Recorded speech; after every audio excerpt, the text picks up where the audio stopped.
Everybody, welcome to stage 9 of the Stage Clear podcast. Thanks for sticking around, sticking with us. We're back after this Easter break. Me and my co-host kind of took. James is a little busy right now, so I got my good friend Lee Pitts to come and join us for a second. How you doing, buddy? Yeah, I'm blessed to be here. Appreciate it, Tim. Absolutely, man. We got to catch up for a while anyway, so I figured this was a great opportunity to do that. And then I know, just like with me and James, like we could talk forever about a bunch of different topics, so that's why it works with him. And then I know we had plenty of hour-long plus conversations just sitting down at the dinner table, or whatever after practice at APU. So Absolutely, yeah. We we definitely had plenty of those conversations, so I'm glad we get to continue that. yeah. So just to get some homework out the way, we appreciate anyone still listening. We just had like a little boost in viewership or audience like right before the break, which is a little like I felt bad because Easter and everything, but we got to do what we got to do. And then little wet late this week, but we're getting it done. Got my buddy Lee here to help us out with that. So very thankful to him. As far as other projects we're working on and everything, that is all going to be in the description. James's YouTube channel and all my stuff, all the links are there. And follow us on our social medias to hear more of these thoughts more frequently. We post every day about different topics like this. I know Lee has some social media. We'll probably put a link or two down there for him too. It's all about like kind of sharing these profound thoughts and like conversations and furthering them. So check us all out in those links. And also, if you're listening on audio versions only, we have the YouTube channel up where you can see this live, and then we also do short like 20, 10, 15-minute clips like of really important segments of the whole week's podcast. So those go up like Wednesdays, Fridays, and Sundays. Right, so the main cast is going to be Monday, and then you get your short little segments Wednesday, Friday, and Sunday on the YouTube channel. Check us out there. Leave a like, comment, all that stuff that you guys appreciate. So, without further ado, Lee, we usually start this stuff asking about weeks, so we don't got to get too crazy right now. Let's start easy. How was your week, buddy? My week is good. It's a little stressful, to say the least. So kind of just where I'm at with everything, like, I've talked to you about it, but like I'm continuing my football journey and just wherever that takes me. So, I've been training pretty hard since January, and, the draft is this week.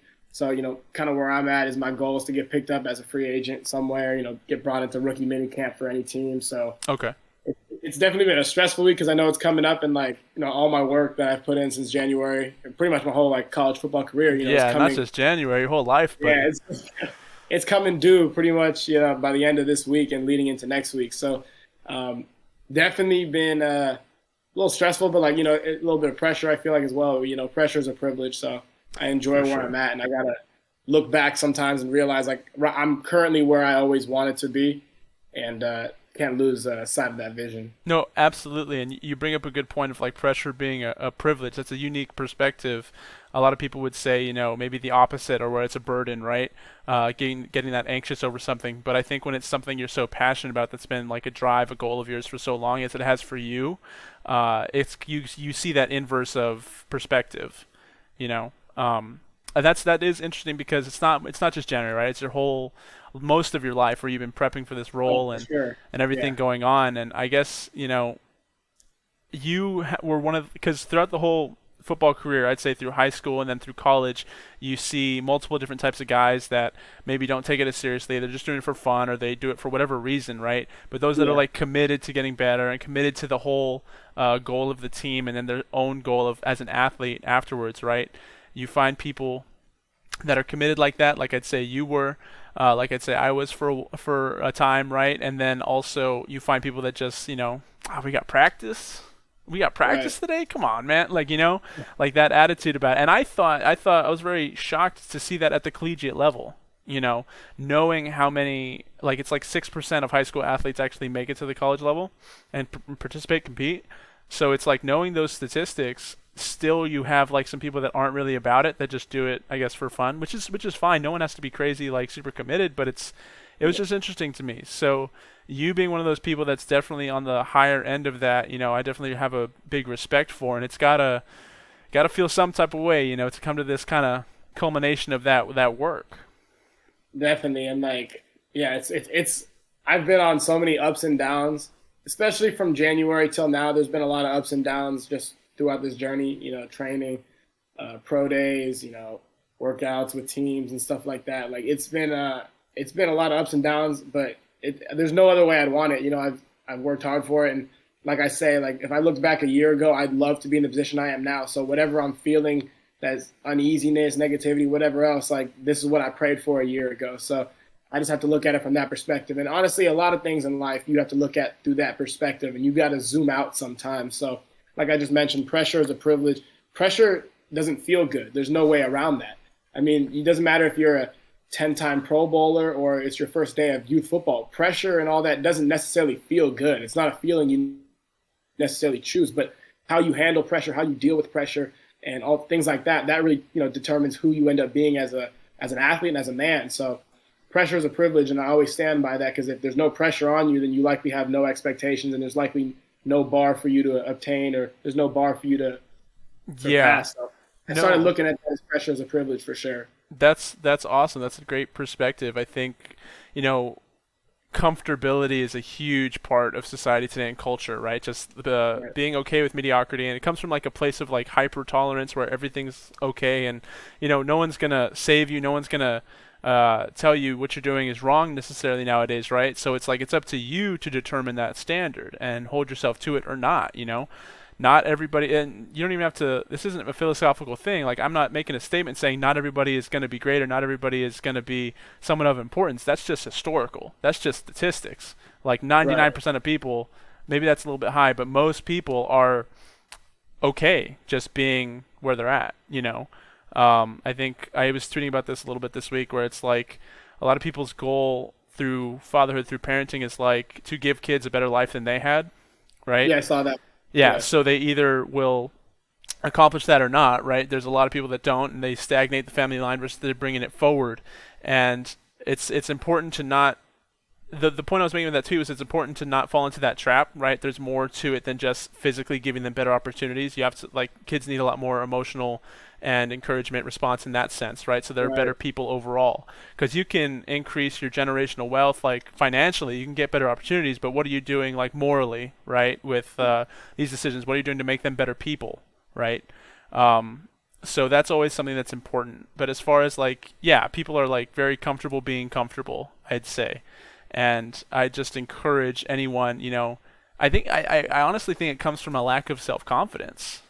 People just don't believe truly in themselves and that they can accomplish things of great stature, right? They see Right. people accomplishing great things. They see millionaires or even historical figures that like great conquerors, and they're like, oh, they were special people. They were like maybe deities or something, or just there's something special about them.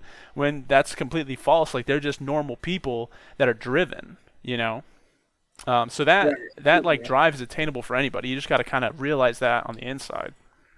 Yeah, yeah, I go back and forth just like with all these like ideas, and everything you said definitely there's truth to, and sometimes people are just born differently. That's just a reality. There's no similarity in every person. Some people are just born with different drive and ambition. Of course, if you want something, doesn't matter where you're born mentally, whatever, you will be able to accomplish more than you think you can accomplish. Yeah. That's a choice. Agree, 100%. I'll never disagree with that.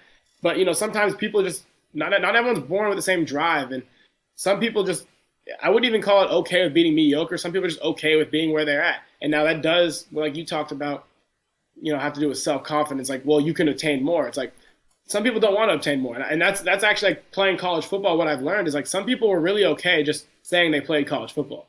Yeah. And like that's fine. That's your life. That's your truth. Okay. I wasn't okay with that. I didn't want my career to just be known as a guy who played football in college. That was a personal choice of mine, but I'm not going to tell someone they're wrong or that they're mediocre because that's all they want to do.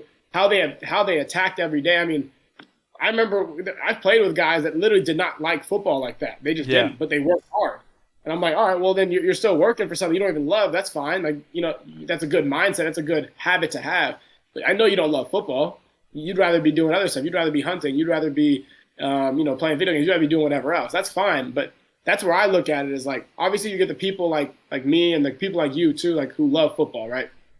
They love football. They love every aspect of it. Even the stuff that is quote unquote hard about football, they love. You get those people, right?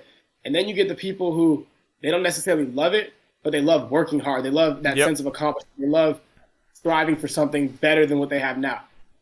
That's I think it comes down to that, like the mindset and like how you handle things. So like that's kind of where I look at it. You don't, I mean, in terms of there's a lot of aspects to it for sure, but like Yeah, I think I never looked football. at it as like someone's just okay being where they're at. I'm like, well, maybe that's just where they're okay being there because that's just kind of how they are. Maybe, but like, are they still working hard in the process, or are they just lazy? If they're just lazy and they're okay with where they are, now that's an issue because like we talk about, like you talk about with your tweets, you can't push your family bloodline forward with that kind of behavior. Absolutely, and I think that's a good point. There's a couple things I want to address there, and I may Yeah, come off a little bit, I like a little off the cuff, right? Like a little more aggressive, where it's like you're mediocre, you're lesser because you don't have some divine purpose or goal. That's not necessarily what I'm trying to say. It's just more yeah, so that like I don't relate anymore to people like that, and it felt, and I don't know if it was just something of me maturing more or just because people got to mature at different stages in their lives. Like life gets real definitely. real quick for some people, and like it's not as Sure. real for others, right? They'll learn eventually, but they are in a situation where they are fortunate enough to not realize the harshness of life on themselves yet, just yet, right? So I think that all kind of comes to fruition. It's like, no, once you got to start paying for your own stuff, once you got to start like taking care of yourself, right? There's no one that's going to do it for you. Once you realize that and have to put it into practice, real world is about cold hard results, right? You kind of see where you land just innately. What are the cards you were given? What's the hand you're dealt? And it's like how you go about that. Are you going to stack the deck? Are you going to go for the next hand? Are you going to fold? Are you going to be okay with what you have? Some people that's Right. acceptable and some people that's not. People have different standards, right? I think it's a big thing of people have a bullshit meter, right, that they'll put up with. Just in their own like psyche and their own self everyday life. Things will annoy you, but you will not take action to change that until it passes the precipice of your bullshit meter. It's like, okay, I've 100%. I've dealt Yeah, the with this threshold. enough. Absolutely. Yeah. Yeah, and then also with I think football's a great plug-in to what you were saying. Not everybody like they have different goals with it, right? I think because of the statistics or anything, just being a college athlete is a huge that's an accomplishment in itself, right? It's a huge commitment. Right. We always make fun of like NARPs or I call them civilians, like people that just get to go to Yeah. school, right? And it's like that's crazy. That's all you got to do, right? Because our Right. schedules are so full of different activities and athletics, and it's a choice, So I'm not complaining about it, but all I'm saying is pointing out that it is definitely an accomplishment in itself, right? And it's easy to plug in a hard work ethic. You will get reward. You will get something out of it, camaraderie, whatever you want out of Right. football. Um, it can be a path to a career. It can be a path to a bunch of different things. And then there's just like the love of the sport, which changes it, right? When you love it for more than just what it is and what it stands for, but just so many aspects of it, right? And there's so many about it, and I can talk so much about it because I've played it for so long, and I'm sure other Right. sports are doing it. A lot of these phrases and terms like camaraderie, whatever, can come from other sports as well. I just personally love football so much because of my experience with it and how it connects to so many facets of life, which we can get into or not. But yeah, definitely, it is an accomplishment, and that makes sense to me that people will plug in their hard work and get what they want out of it. Not everyone has to have that high goal, like you said. Absolutely, Right. no one's lesser because they're not. I just to me when I'm trying to get the team going, or especially when you're trying to build a culture, you know, I think the coaches at APU said it, or I heard it from somewhere within my college career of like the hard workers will, or the lazy people will be shunned out just naturally. They'll weed themselves out when they're Right. surrounded by hardworking culture, right? So I think from that perspective is where I'm coming at it, and you know, lazy might be the wrong word because you're going through this anyway. That's clearly you're not lazy, right? But Right. it's different. You can't compare yourself to a civilian or like a regular person. Like you're at this level now, and there are people still going higher. So it's like Right. that's the base of comparison. No, for sure. I definitely feel you on that. And then the love of the game aspect of it, and like the aspect that you talk about, throughout your Twitter is just like the life lessons that are built with football. And, everyone views football differently. And I've always viewed football as a business because that's just how I grew up. Like just with my family lineage, just like, my father played in the NFL, my grandfather played in the NFL. I've always looked at football as a business. That doesn't mean I love it any more or less than anyone else. I love the game for what it is because I'm a traditionalist in terms of football. I just love every aspect of the game.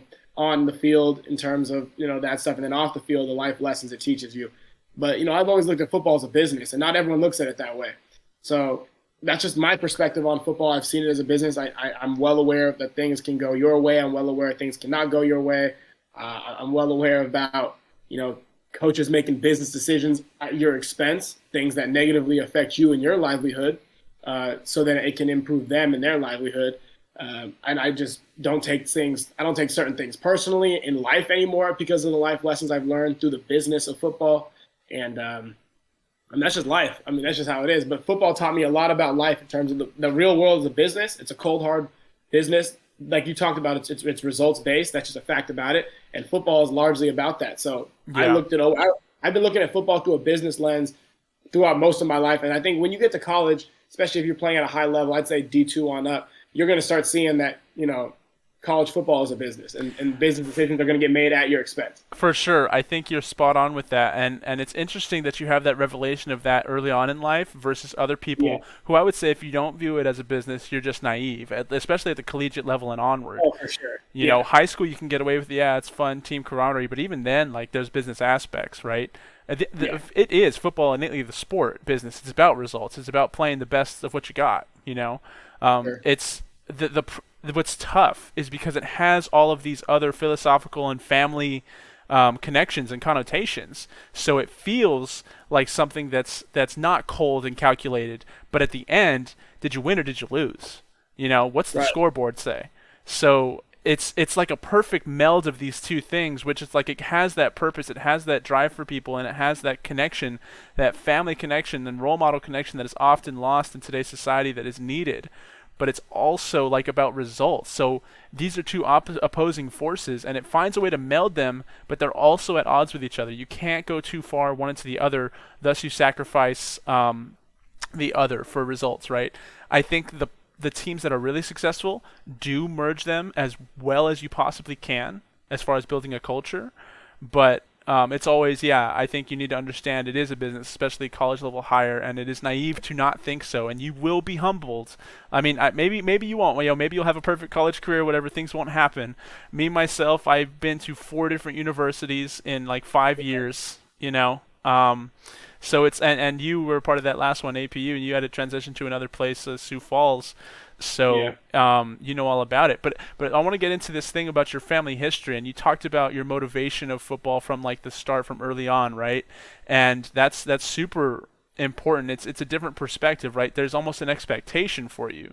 Which Right. I guess you can talk a little bit about that. I don't want to put words in your mouth or act like I know anything about that, because for me myself my whole reason to play football was I knew my dad liked football, and I thought if I started playing it, he'd be around more often. You know what I'm saying? And then like Yeah. I learned to love it myself through high school and then onward.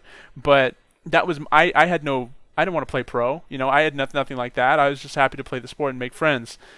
Things changed a little bit in college, but that's another story. So it has to be vastly different than how you kind of grew up with it. Yeah, and everyone's got their own football experience. Anyone who's played the game at a long level, and I mean, you had to have played at college at some point, even if that's just junior college. But if you've played beyond high school into college, everyone understands that the whole locker room, everyone in that locker room is playing football for a different purpose, and that purpose may not be what yours is, and it may be exactly what yours is. So. It's the thing about football is it starts out, and I'll say this confidently, I really will. I feel like every kid when he put on pads he or she, because a lot of They play up to a football certain leagues point, are right? popping out, which is actually really cool in my Yeah. opinion.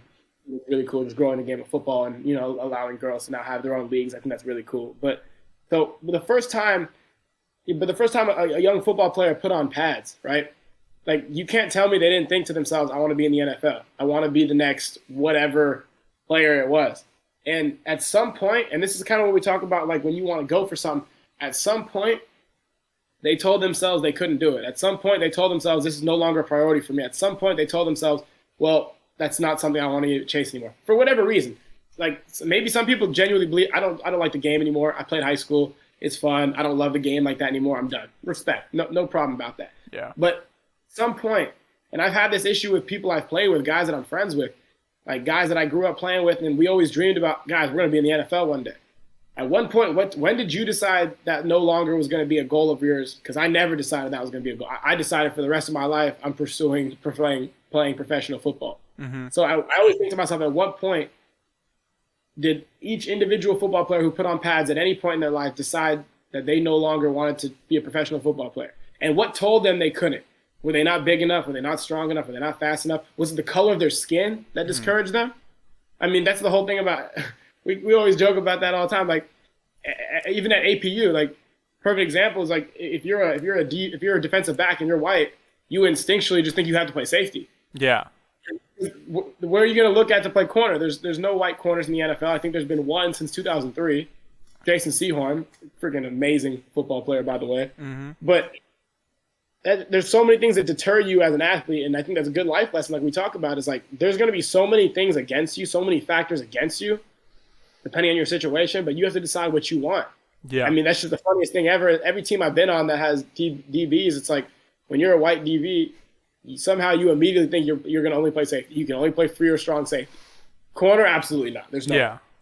Depending on your, the makeup of your team, but like that's just the reality that some people have. They don't. I've seen that, and then for other people, it's like, oh well, I like playing football, but I'm 5'8", not getting recruited by any big schools. Yeah, size too.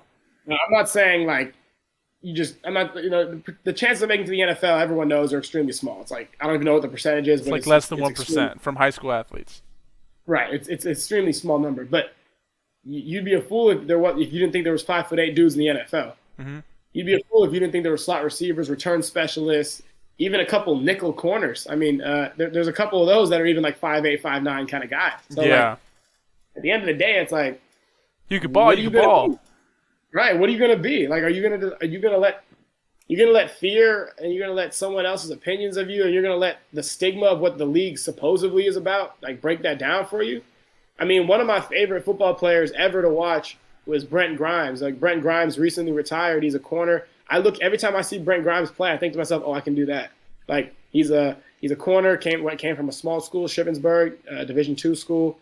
You look at his measurables, nothing's crazy. If you look at his like pro day measurables, like wasn't super tall, didn't weigh a lot, didn't hit much on the bench press, didn't do this, didn't do that, whatever else. At the end of the day, he's a football player and I think he's a 4-time Pro Bowler. Yeah. So, like I don't know. I look at that as like the whole cliche of like, oh, you can do anything you put your mind to. It's like, all right, well, less or more, maybe, but a lot of factors go into it. But at the end of the day, it's like so many of the limitations that are placed on you, and so many of the obstacles that are against you, a lot of them are in your head. Yeah, and that's a big fact. And like I'm nowhere near the player I think I could be or should be because I still have those limitations in my head. Physically, I mean, whatever happens. You can train all day, but at the end of the day, football is such a mental sport, and life is such a mental ordeal. Yep. So many of the limitations and obstacles against you, a lot of them come from inside your own head. And once you learn to really like overcome that, it can really help you on the field and just overall in life.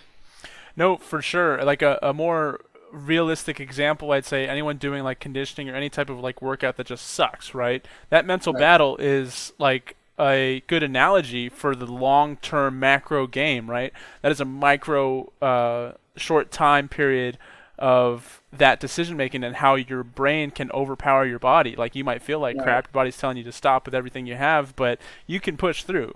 And if you get through that, you realize the power of your mind, and applying that on a macro scale where it's like you're getting all these outside influences and just like zeroing all that stuff out and just like looking at yourself truly. Like, first of all, is it something you want? Because you're not going to be able to have this mental battle and put up with it every day if it's not something that you are passionate about and that you want. Right. So even discovering that takes a long time of like meditation and everything. But as far as like implementing it every day, absolutely, it's a mental battle, and it's just having that drive, like you said, all these limitations that are put on us, right? And it's like all the statistics, you can point to outliers, there's no reason you can't be an outlier. It's all your mental and physical ability, and the physical part of it can be trained. You can excel in that area. It's just your dedication with it, right? Right. I think there are realistic, setbacks you have to get past, but that's never stopped anyone before, that truly wants it, that truly cares about it, I think the size and the measurables, it's hard. It's just hard to get looked at if you're not, meeting those high numbers, or if you're not what everyone wants in their DB or whatever, right? If you just don't meet the what was it called, the look test, or the, I guess, Eye right, test, the yeah. eye test, right? If you don't pass that, it's super hard to get at looks and everything. But it's also, if the tape doesn't lie. You know what I'm saying? Like, the film will always tell the truth. So if you, yeah, if you take it seriously enough, you can for sure get past those mental blocks, and that's for life. That's not just football. Absolutely. Yeah, and honestly, like I don't want to even like paint pictures that aren't there. There's so many things in life that are out of your control, and factors that are actually going to be against you that are just going to be like pretty much depending on the situation, maybe impossible to overcome. I mean, that's just the reality of it. Yeah. You could have a career-ending injury, and you could have all these goals and aspirations, but if that injury is literally going to stop you from playing the game, then that's where your career ends, Yeah. unfortunately. And then you get certain guys who I think Frank Gore tore his ACL like 2 or 3 times in college, and then goes on to have one of the longest running back careers we've ever seen in the history of the game. Like, there's so many factors that are like out of your control, but at the end of the day, you got, and it sounds cliche, but you got to control what you can control, and you got to be present in the moment and do everything possible today to make sure tomorrow you has a better opportunity. So, I mean, that's just kind of, I've evolved so much as an athlete this past year, probably more this past year than I ever have, because I'm starting to take the mental side of football so much more serious, and that mental, some of those mental blocks that I've had to really really get through throughout my football career. So it's easy because most of my career I just played as like, all right, I know I'm a good technically sound defensive back.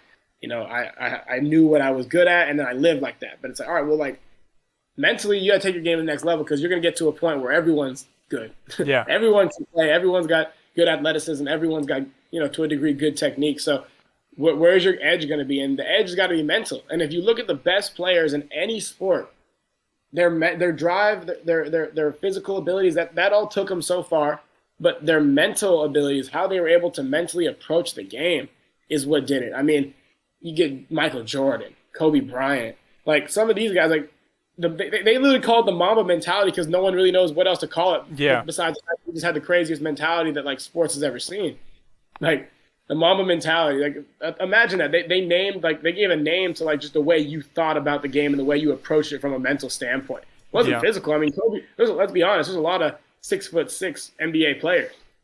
There's one Kobe Bryant. That's for a reason, and pretty much a lot of that is mental. Mm-hmm. A lot of that is where he took his game from a mental perspective because he's not the first 6'6" basketball player to be in the NBA.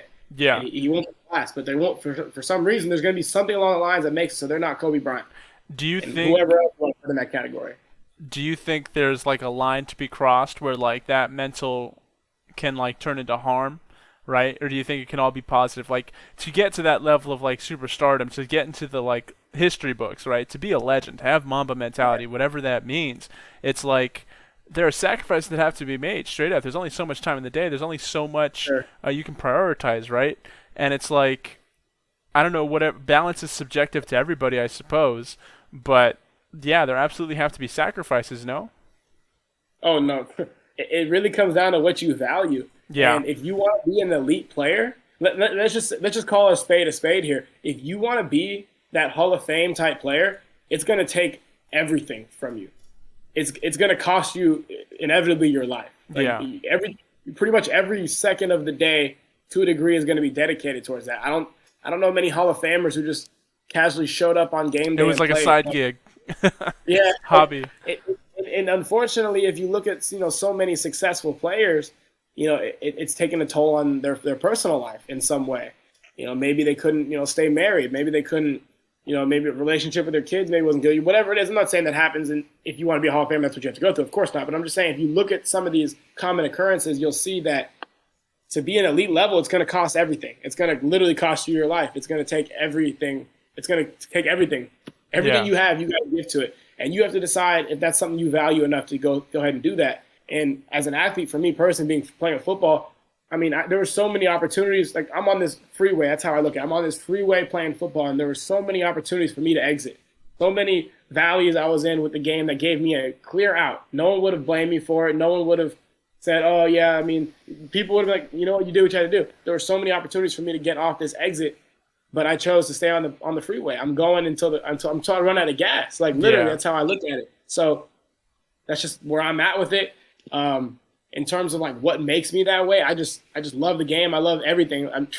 If someone sits there and texts me X's and O's and there's a scheme they want to talk about, I'm gonna get excited. I'm like, oh Yeah, yeah, man, yeah, like yeah.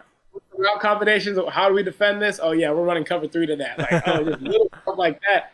But and that's not even playing. The That's mental just sitting game. there talking about it. Like don't even get me started.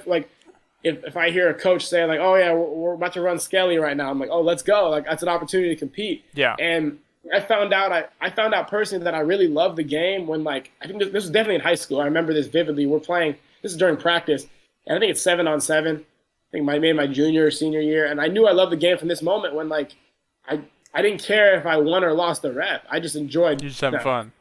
enjoyed like all right, I'm gonna cover this dude. Here's my technique. What's the play? All right, that's the play. I'm gonna do this. And I'm excited. Like whatever happens, happens. Like of course Yeah. I want to win every rep, and I want that mindset to win every rep. But I'm just happy to be out here playing. Mm-hmm. And at what point do people forget why they started loving the game? At what point do they forget that? Because it's when you there's so many hard parts of football as we know, Yeah. right? You get the dog days of camp. You get some days where let's say you haven't played well in like 2 weeks. Like that happens. Like Yeah. there's so many down parts, but you have to remember why do you love playing the game? And anytime your mind drifts from that why, you're being corrupted by other factors that have nothing to do with the reason why you put pads on every day and come out and play.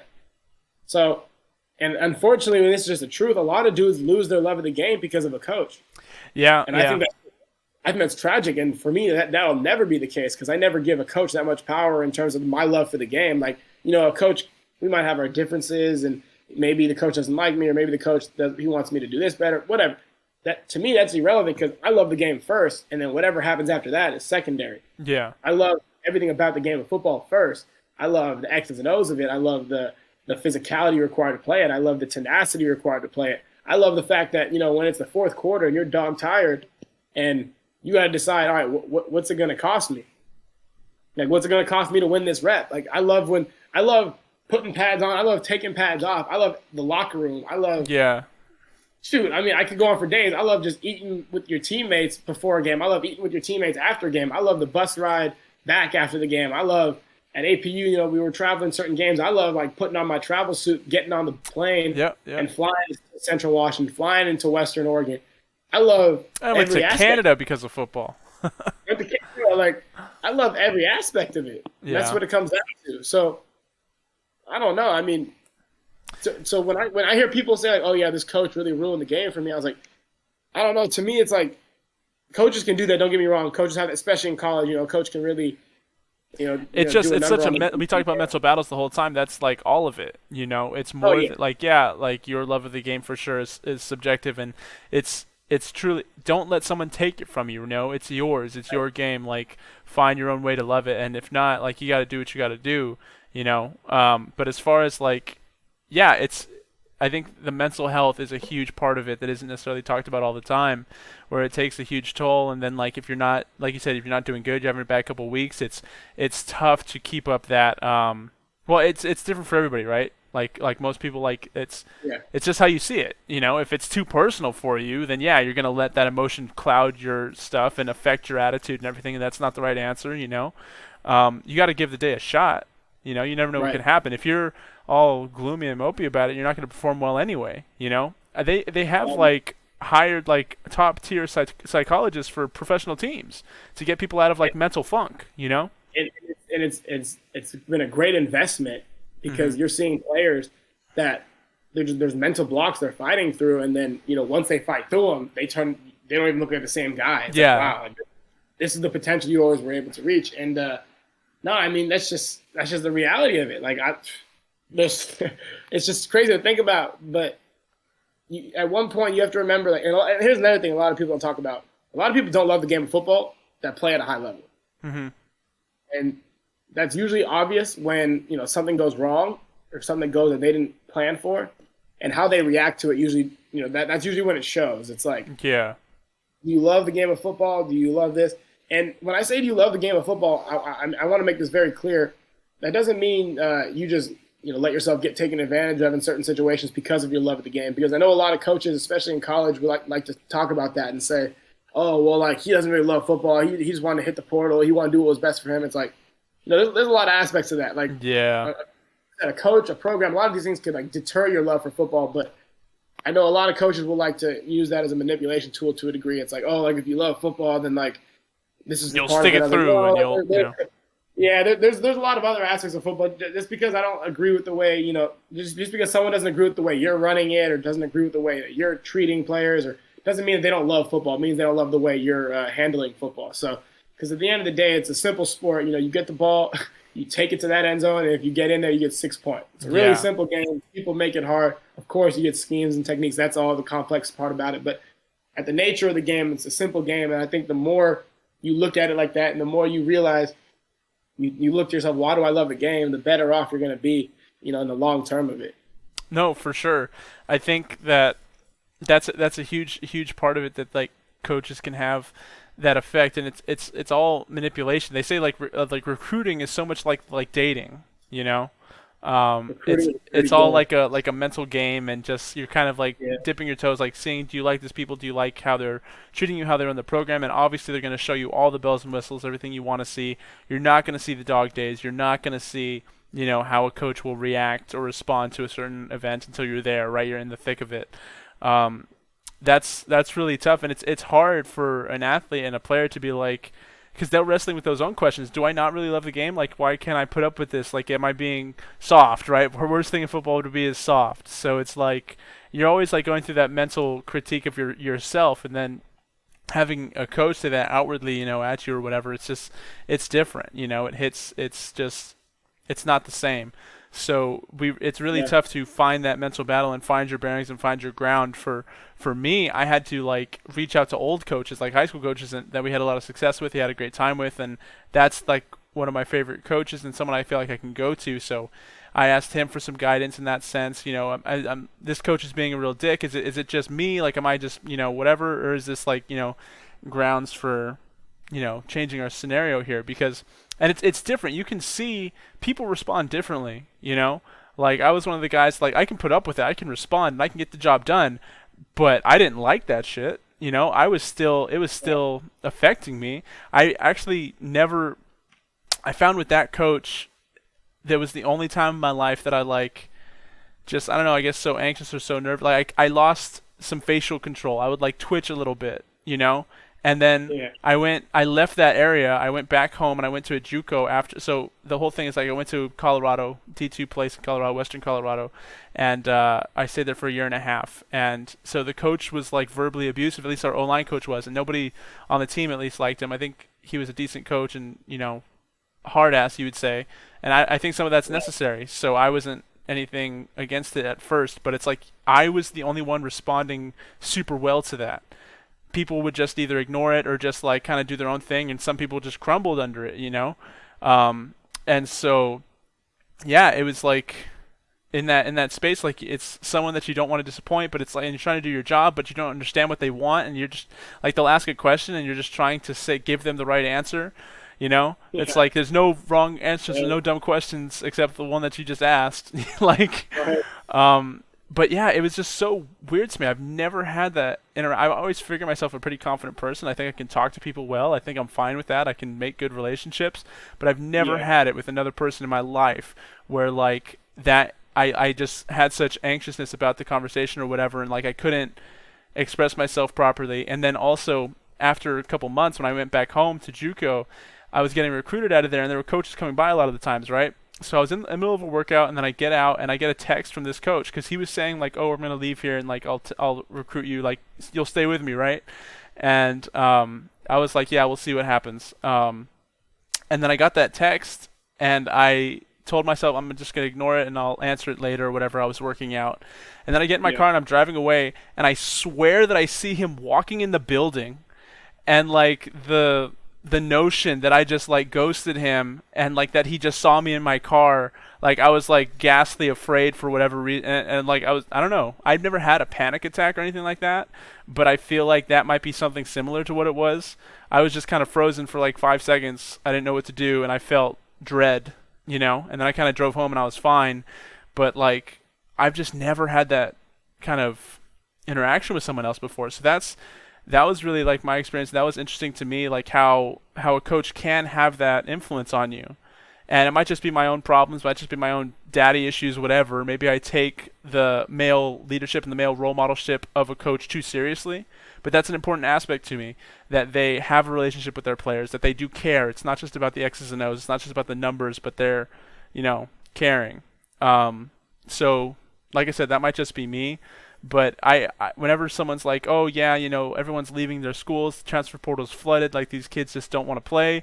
I'm just like, you don't know the whole scenario. You don't know what's going on. Yeah, And yes, there absolutely. are naive kids and there are people that just whatever, but I would say majority, like, there's no standard for this. Everyone tries what they think is best, and there's a lot of different strategies out there. I mean, I saw a tweet.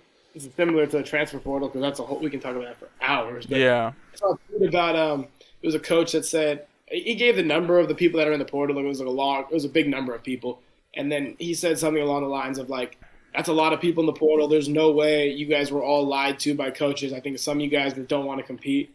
And it's like, well, this is funny because if you've been in a college, especially when you get to the D1 level, if you've played college ball, you know that there's so much that goes into why a person leaves a school. Like it's never just one approach. Yeah. And the biggest thing I've noticed that people never talk about is like sometimes in an exit meeting after spring or after fall, a coach will genuinely tell a guy like, "Yeah, like you're not going to play here." Really? That happens constantly. I know they'll Yeah, say we'll out recruit you. Maybe you're not performing. We'll take away some of your money until you get better. But they've told you like you're not going to play here the rest of the time. Like you've not lost the me trust. personally, but like I've guys that I've played with and I've talked to them about their exit meetings. Like the coach literally will tell them like, "Yeah, like we don't really see you playing here for us. We don't see you being a guy for us." It's like, well, so when he hits the portal, now you're gonna call him a quitter? Yeah. Like, you literally told them there's no future for him. Now, some guys, I'm sure some coaches just like to light a fire under a guy and get him like, all right, well maybe that'll fire him up. But some guys, sometimes it's genuine. Like, all right, here's the deal. Like, we recruited you. We have 3 guys here that are better than you. In the foreseeable future, they just don't see you playing. And I think that's actually honest, and that's good because it gives a kid an opportunity to understand, like, listen, like, this probably isn't the fit for you. Now, at that point, the kid can say, I'm going to leave, or he can say, all right, no, I'm going to prove that wrong. Yeah. Even at APU, like, they're not the, again, nothing that I've gone through, but I've heard guys in their exit meetings get told, like, yeah, like, we don't know if this is, like, if you're going to play here, but we can't guarantee you're ever going to play here. Yeah. And I've seen guys take that personally, and then at the end of it all, ended up being starters. So, like, I've seen it happen. Yeah, no, it's like how you respond to that Yeah. adversity, right? And like you said, there's multiple different factors. It's not just that. Like that's not the only base assumption reason why people will leave a program, but it's especially now with like COVID and everything and changing coaching staffs like rapidly as it happens. They're not giving much time anymore to build a culture. It's all like you said, it's a business. It's all about Yeah. results. I mean, in all honesty, the days of Joe Paterno being at one school at Penn State for decades, like those days are kind of over. Just the way it works these days. Yeah. I don't think you're ever going to see a coach. I can't say never, of course, but like for a head coach to be at a program at the Division I level for more than 10 years is absurd. And like in today's society, it's considered absurd. Like that means they're either winning a lot or he's just losing and the school doesn't care, like, whatever else it is. But no, the longevity of a coach at a program is huge. I mean, that's where that culture comes from. And when you get a new coach every 3 or 4 years, like, I don't know, the way I see it is it's a business. College football is a business. Everyone knows that. So when a coach, like when you hit the portal and a coach, will go out and say like, oh yeah, he didn't want to compete. So that could be true. Maybe people run away from competition. We're not going to ignore that.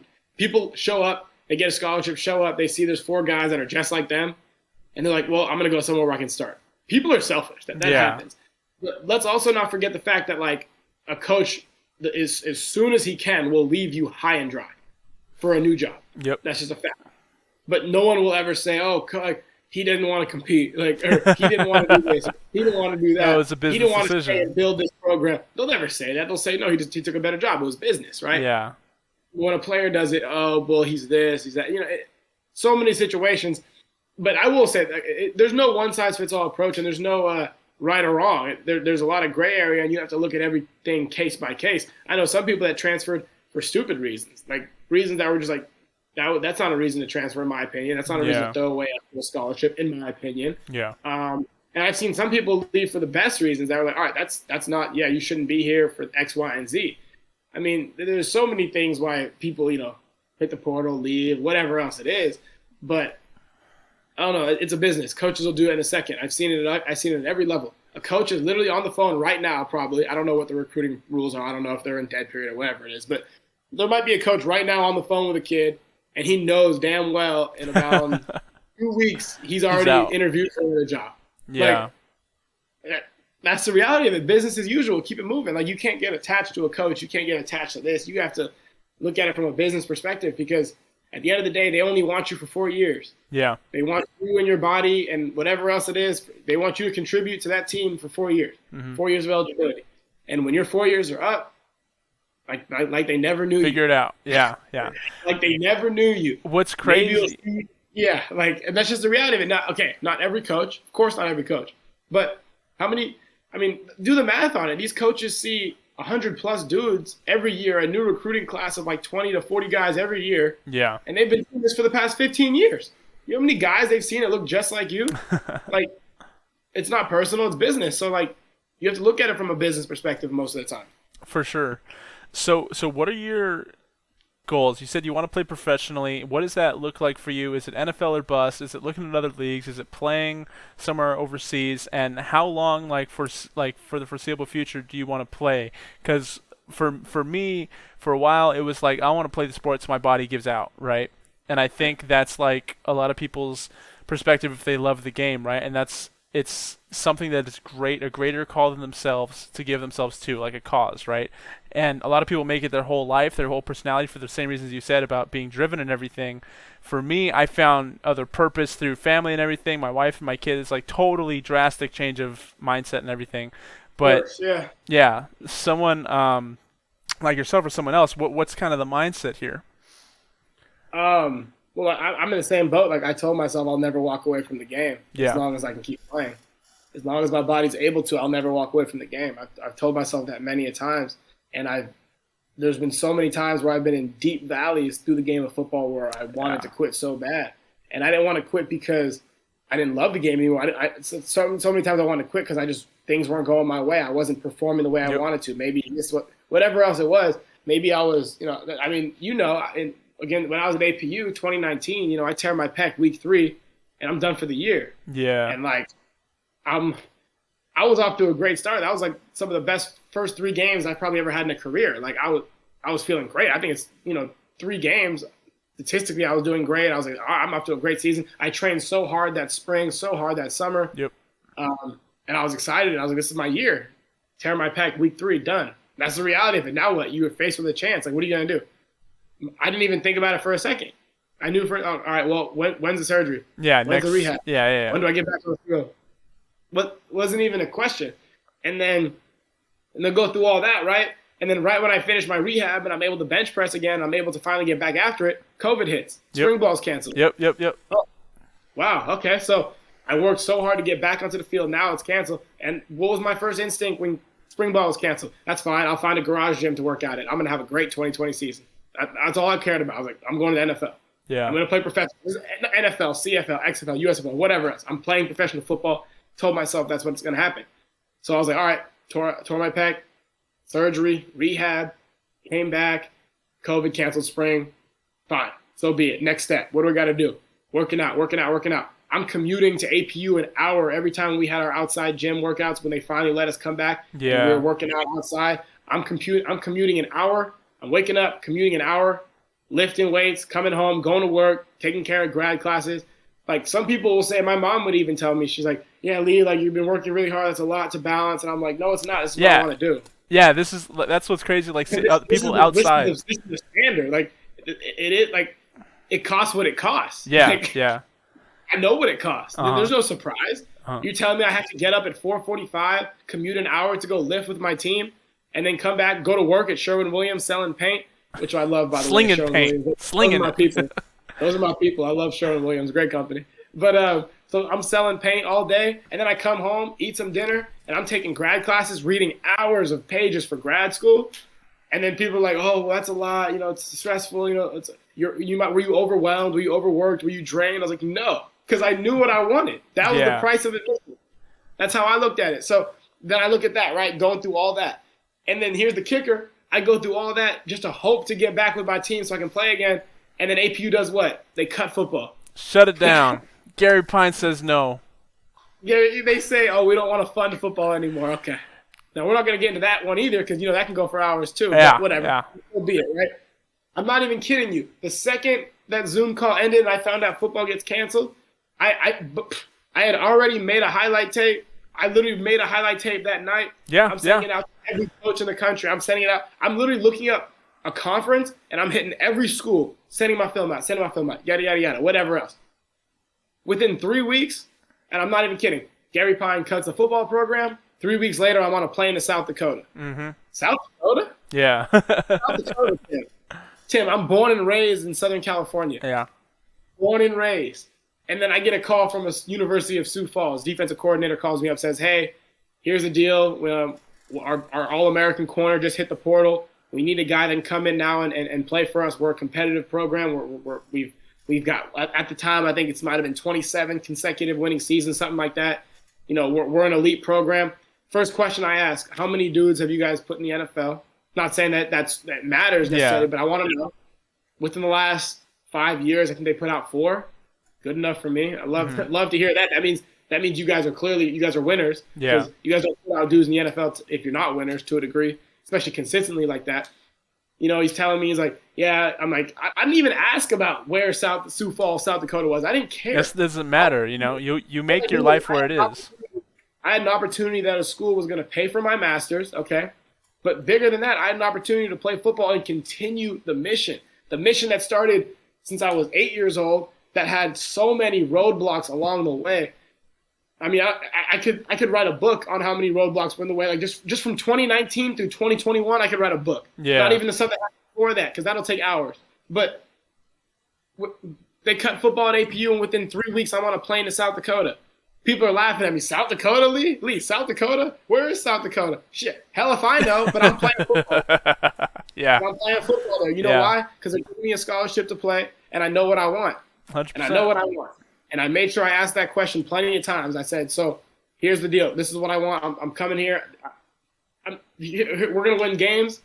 We're going to win. I'm in the pursuit of winning a ring. I want to go play pro football. I want to be a good teammate. Yep. I want to do a lot of, because obviously no one cares about, like, if you're on a losing team, that's not fun. It doesn't matter. I don't care what anyone says. Like, even if you're the best player on a losing team, you're the best player on a losing team. So, like, going out to South Dakota, and that team was, again, I don't know the exact number. I could be wrong, but it was like 27 consecutive winning seasons. Something stupid. There's some stupid number that lets you know how dominant of a program that is throughout 4 or 5 different head coaches. Like, yeah. Dominant, right? So 3 weeks, I'm on a plane to South Dakota. Again, like I said, I didn't care. Like, some people are just afraid of change, and some people, like, it's a big deal for someone to move from LA to San Diego for a career opportunity. That's a big deal for someone. I was on a plane to South Dakota, didn't care. Didn't know a single soul there. This is how you get the mission going. This is what matters. matters. Because my mind wasn't. That's where I guess what I'm getting at is, like, South Dakota was here, but where I wanted was here. So to me, that was just a step. I'll take a step up. Wherever I have to go, I'm going forward. Yeah. I'm going up. Whatever it is. Like, to me, I was thinking about playing professional football. I was thinking about that. So, I mean, I don't know. So for some people, it's like, oh, that's a big change. It's like, no, not when it's going in the direction you want to go.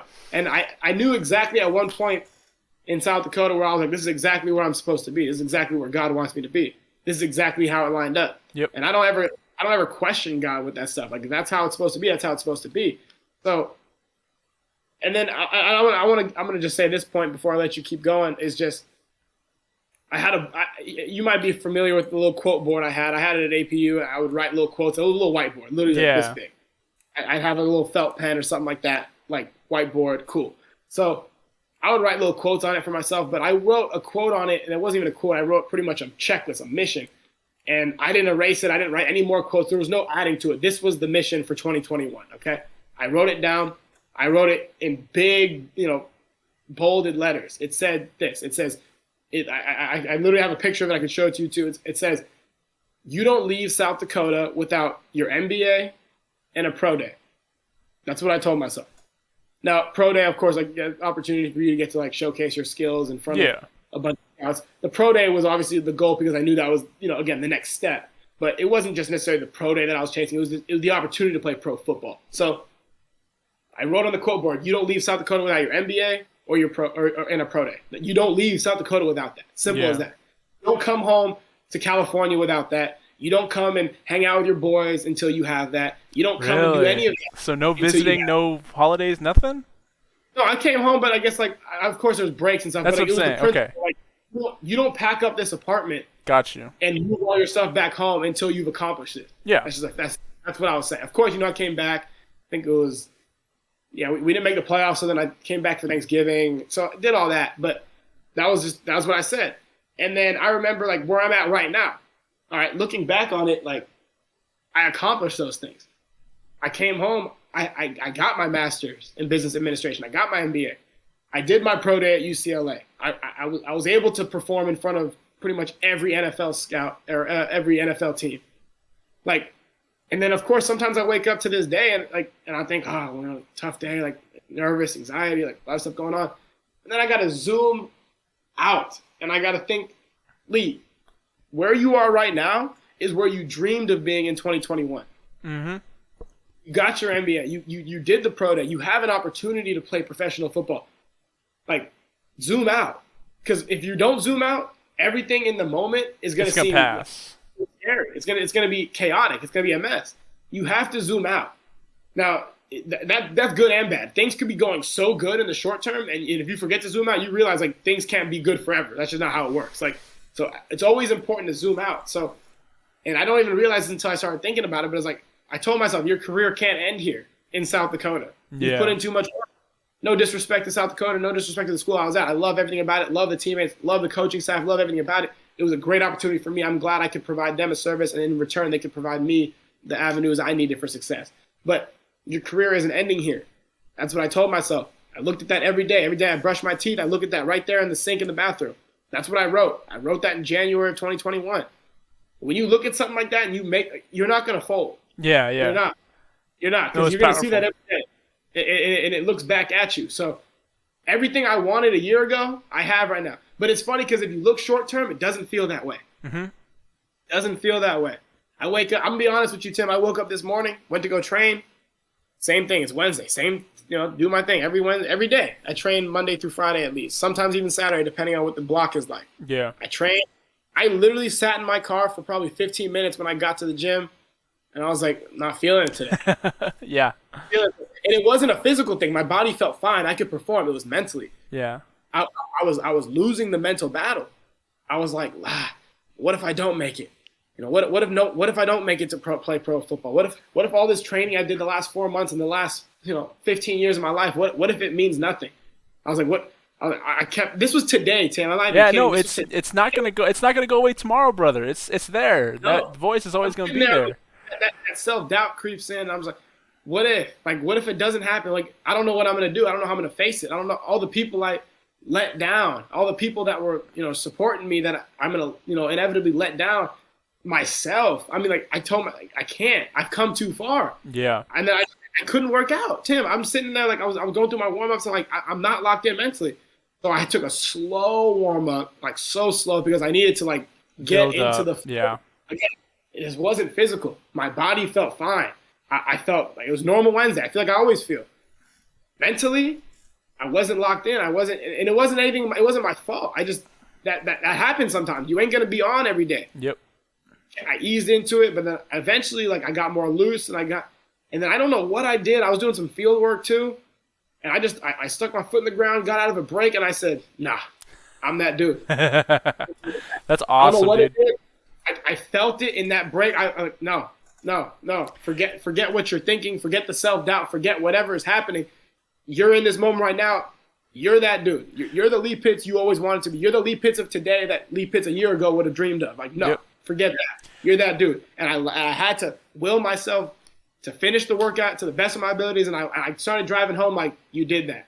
Because you weren't supposed to do that. Nothing about your mental was right, but you did that because you zoomed out. You didn't think about today. You didn't think about, you zoomed out and you thought, Lee Pitts a year ago he dreamed of being this Lee Pitts. So that's how I looked at it. And Tim, I'm not even lying. This happened today, bro. So, no, I believe it. And it's like I said, it's gonna happen tomorrow. It's gonna continuously happen. Even like when your career is like done like years down the line, but it's like it's gonna happen in all aspects of life, right? You're constantly battling with, oh, you're not good enough, like all this other stuff, right? Your head Honestly, is like comparing yourself constantly. That's not healthy. It's really just comparing yourself to who you were, like you just said, outward, who you were a year ago, who you were a month ago, a week ago, yesterday, being 1% better, right? That's what it's all about. And right. that's what's awesome about what you said is like that's the arena, baby. That's football. That's performing. When you hone your craft, when you spend so much time, it's so much part of your identity. It's your core.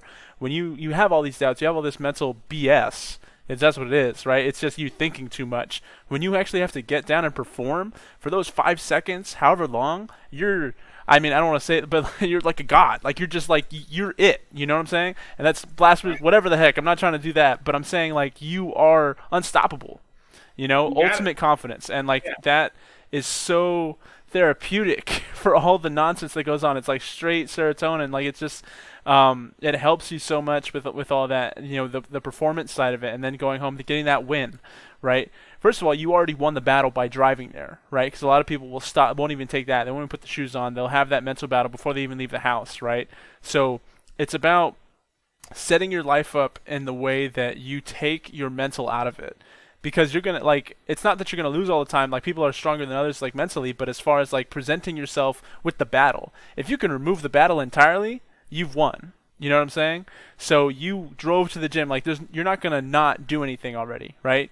You were doing something today. That is the win, and you're stacking those wins by getting like field work too, by doing all this other stuff, getting the slow warm up, whatever you got to do to get to perform. But and then once you get there and you're actually doing it like to your standard and like feeling that confidence, then you're booming the rest of the day, right? Yeah, sports are so, and this ties into like just overall mental health. It's like there's so many aspects of mental health that like that's becoming more talked about. It's becoming more normalized to talk about mental health, especially in athletes, especially in males, and that's good.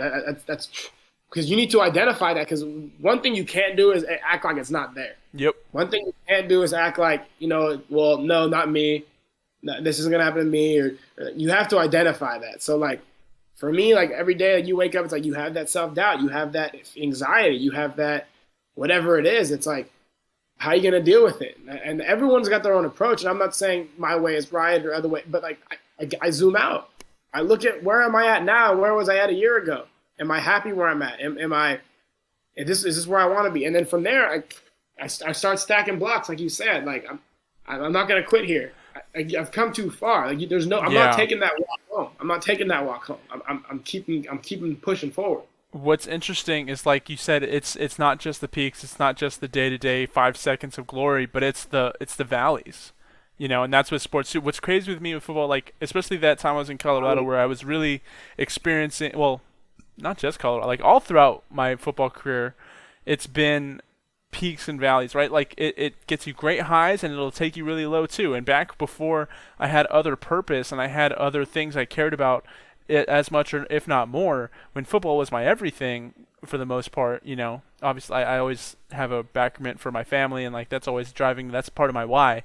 But when it comes to just football and performance or not, when you like it's I had one session with a therapist about it because I was going through a lot of stuff in Colorado. I was like away from family. It was cold and it sucked, and so I talked to like I did one of those free 1 hour consultations, whatever, and like I described it as like it's the cause of so much of my problems, but it's also the solution because I From a get to football, like yeah because I get to yeah, like erase yeah, all of my worry and all my doubt for 3 hours and just yeah. compete and just and there's so many good parts of it and so but it's like also like there's so much responsibility and so much performance and cold hard like did you get the job done or not, and then it's like your mental goes down when it's like you're not getting the job done and it's like why, what are you doing, how can you get better, right? And then also you're right, we need to address the mental battle part of it. It's very prevalent in men and in all of today's society throughout sports, but the I'll say toxic masculinity, but I think that is helpful in a lot of times. Like the answer is no one cares, work harder.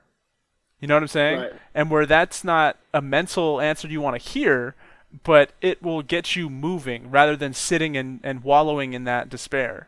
You know what I'm saying? So I think there's two sides of the coin, and like it's like I said, there's the dichotomy of football and like so many aspects of it where it's like at conflicting points, but it's also merging them and making just forging men. You know what I'm saying? Like giving them trials, giving them obstacles, having them overcome it. I think about that too. It's like, why do I like the sport of football has given me my highest highs and my lowest lows of life. Yep. Of life, not of the sport of life. Like my most down times in my entire life have been inadvertently as a result of football. My most up times in my life have been tied to football. Yeah. And it makes you think like, well, why do you put yourself through that? It's like, because I love it. You're chasing glory. Because I love it. You're telling me all I have to do is be down for 3 weeks to be up for 1 week mentally I'm taking that. Like, yeah.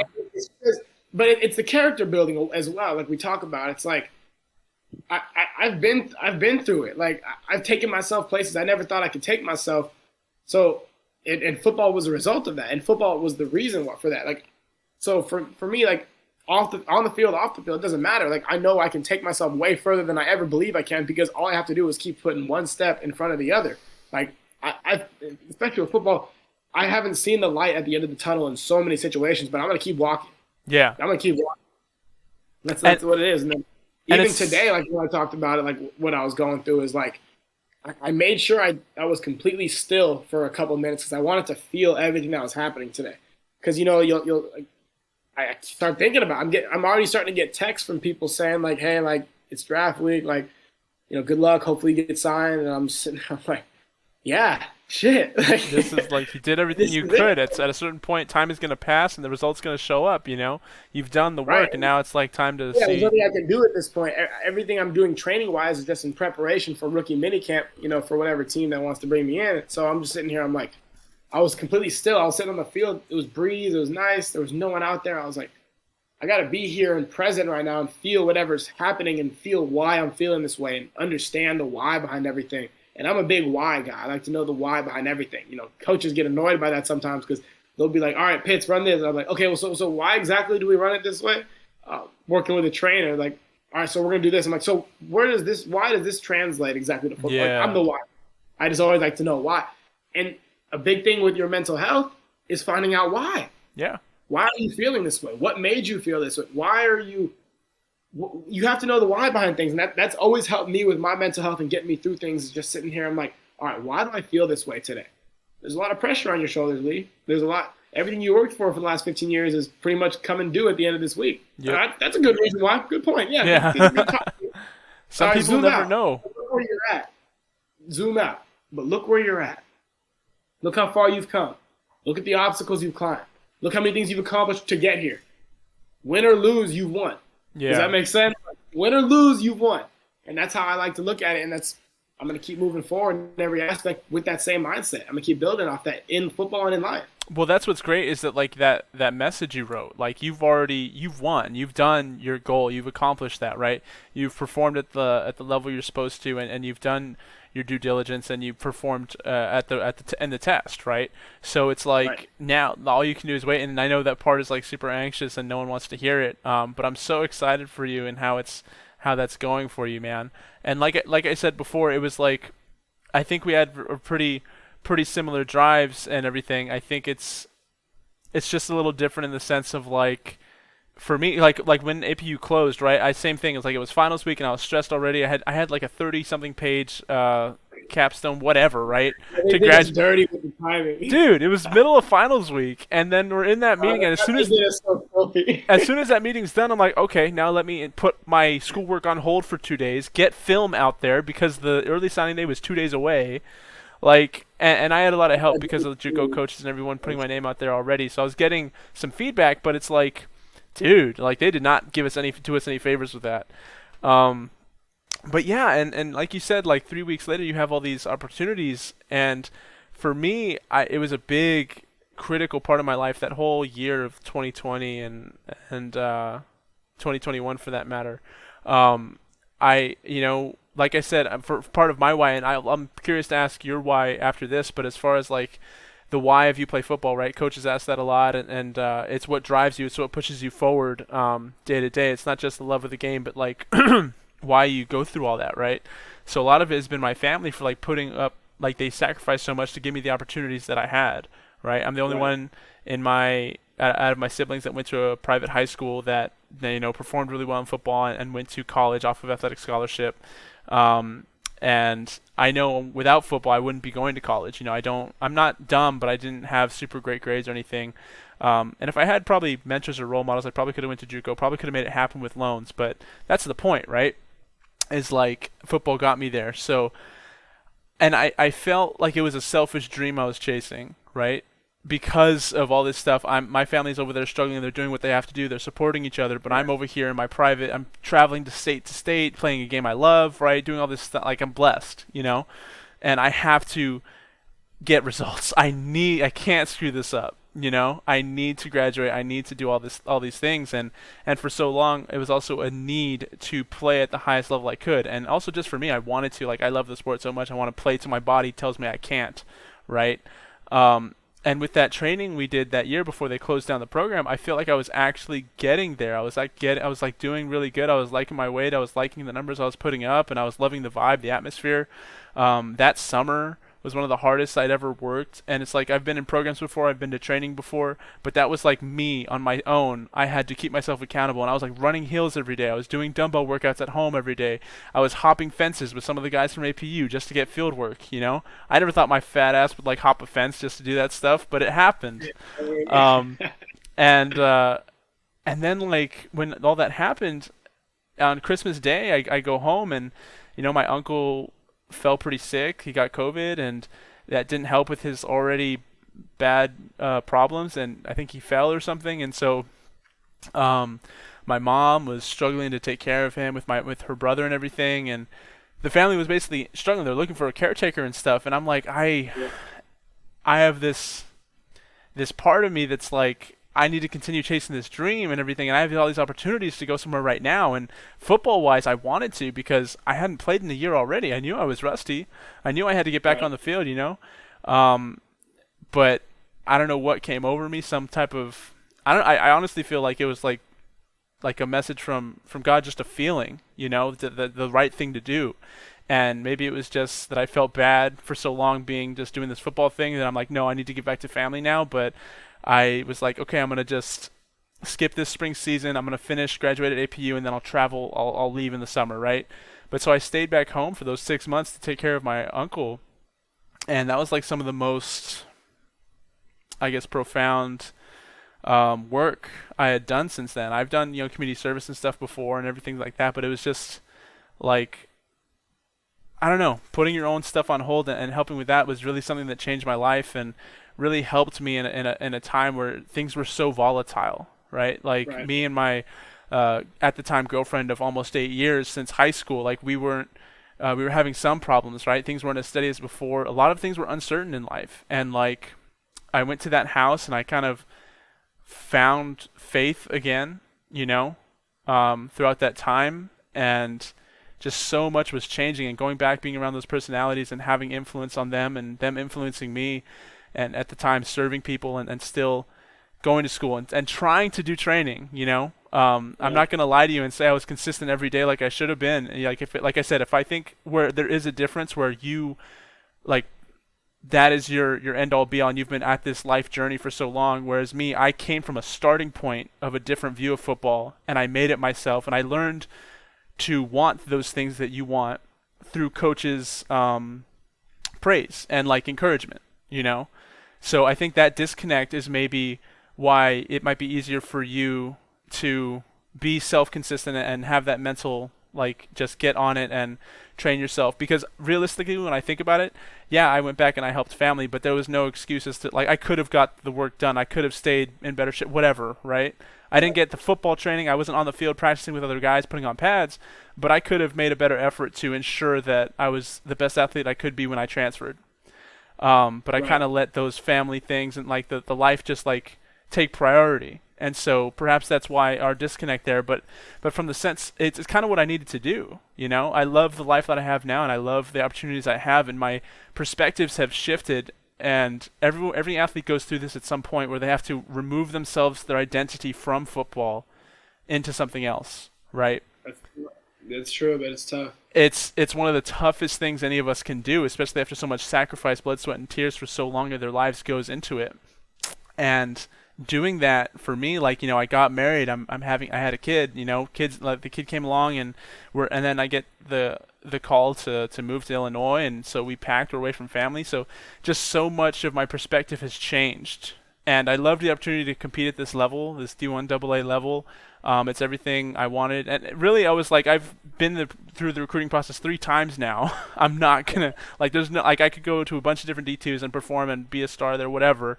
But I was like, let me actually see what this is about. I wouldn't be able to help myself if I didn't after that many opportunities, and it was great. I met a lot of great people.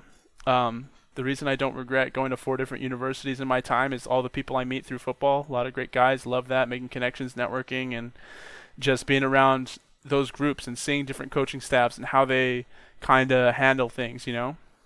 So yeah, I think all of that is like how it was a different. We took the same like end result and like had different outcomes, right? I just think it's interesting. But I wouldn't, I'm assuming both of us wouldn't trade anything for the world, right? I mean, to get to where I'm at took so much, and I took the road less traveled. I mean, I went. It's been a mission, but like again, I zoom out and I'm like, well, I'm where I always wanted to be. Yeah. This isn't how I wanted to get there by any means, but for the most part, I couldn't have put myself in a better position to be where I want to be. So if that's what it took, so be it. That's the price. It costs what it costs. The standard is the standard. That's how I look at it. Like, that's what it costs. If I had to go to all these different schools, 3 different universities, all the way to South Dakota, so be it. I met some great people over there. Made some great relationships over there. I'm gonna play poker with some of them tonight virtually. It's beautiful. But like, if that's what it took to get where I'm at, I'd do it all over again and some. Yeah. For me, I always look at it like, wow, like, I could always do more. That's how I look at it. I always like, oh, but I could have done this more. I could have lifted these weights more. I could have ran a little faster here. I could have done a little bit more of that, speed training this. Could have studied more for school, whatever. I could have studied my playbook more for football, whatever. I always think to myself, well, what more could I have done? And that's good to think because it keeps you going forward. It also can drive you crazy because you'll never do enough. So yeah, it's an interesting place to be. But at the end of the day, like, I wouldn't trade where I'm at for anything.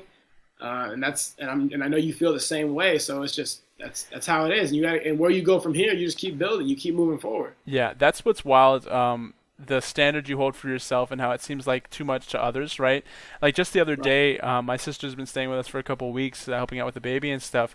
And I was at a point, like I had missed my workout. I pushed it off all day, and it was like almost midnight. And I was like, all right, time to go to the gym. I'm not going to let today go by without me getting my work. And she was looking at me like I was crazy. And she was like, what are you talking about? It's like, what are you doing? And she just couldn't grasp the concept. Like it was unrealistic to her. It's an unrealistic standard that someone would hold of themselves, And that's part of it. I was trying to express that just like it's like that. No, it's not, It's okay to be great and to know what that takes and to strive for that. You're not going to be perfect. I'm not going to make that decision to go at midnight every day, but like when it needs to be done, at a certain point, it's the bullshit meter, I've tolerated me like putting it off all day. It's like, no, we're done. This is happening now, no question. So it's like people don't understand that perspective sometimes. 100%. I agree. And that's just the reality of it. But yeah, like it's funny hearing you say that because, Kobe Bryant had an interview like that, same thing. He was talking really? about like, yeah, he just talked about like, all right, here's my training schedule, my regiment. There's no negotiating. I'm not altering the plan. I'm not changing this. Like on this day we do this day we do this. Like there's no negotiating. And he said that a couple times. There's no negotiating. Like this is what I'm going to do.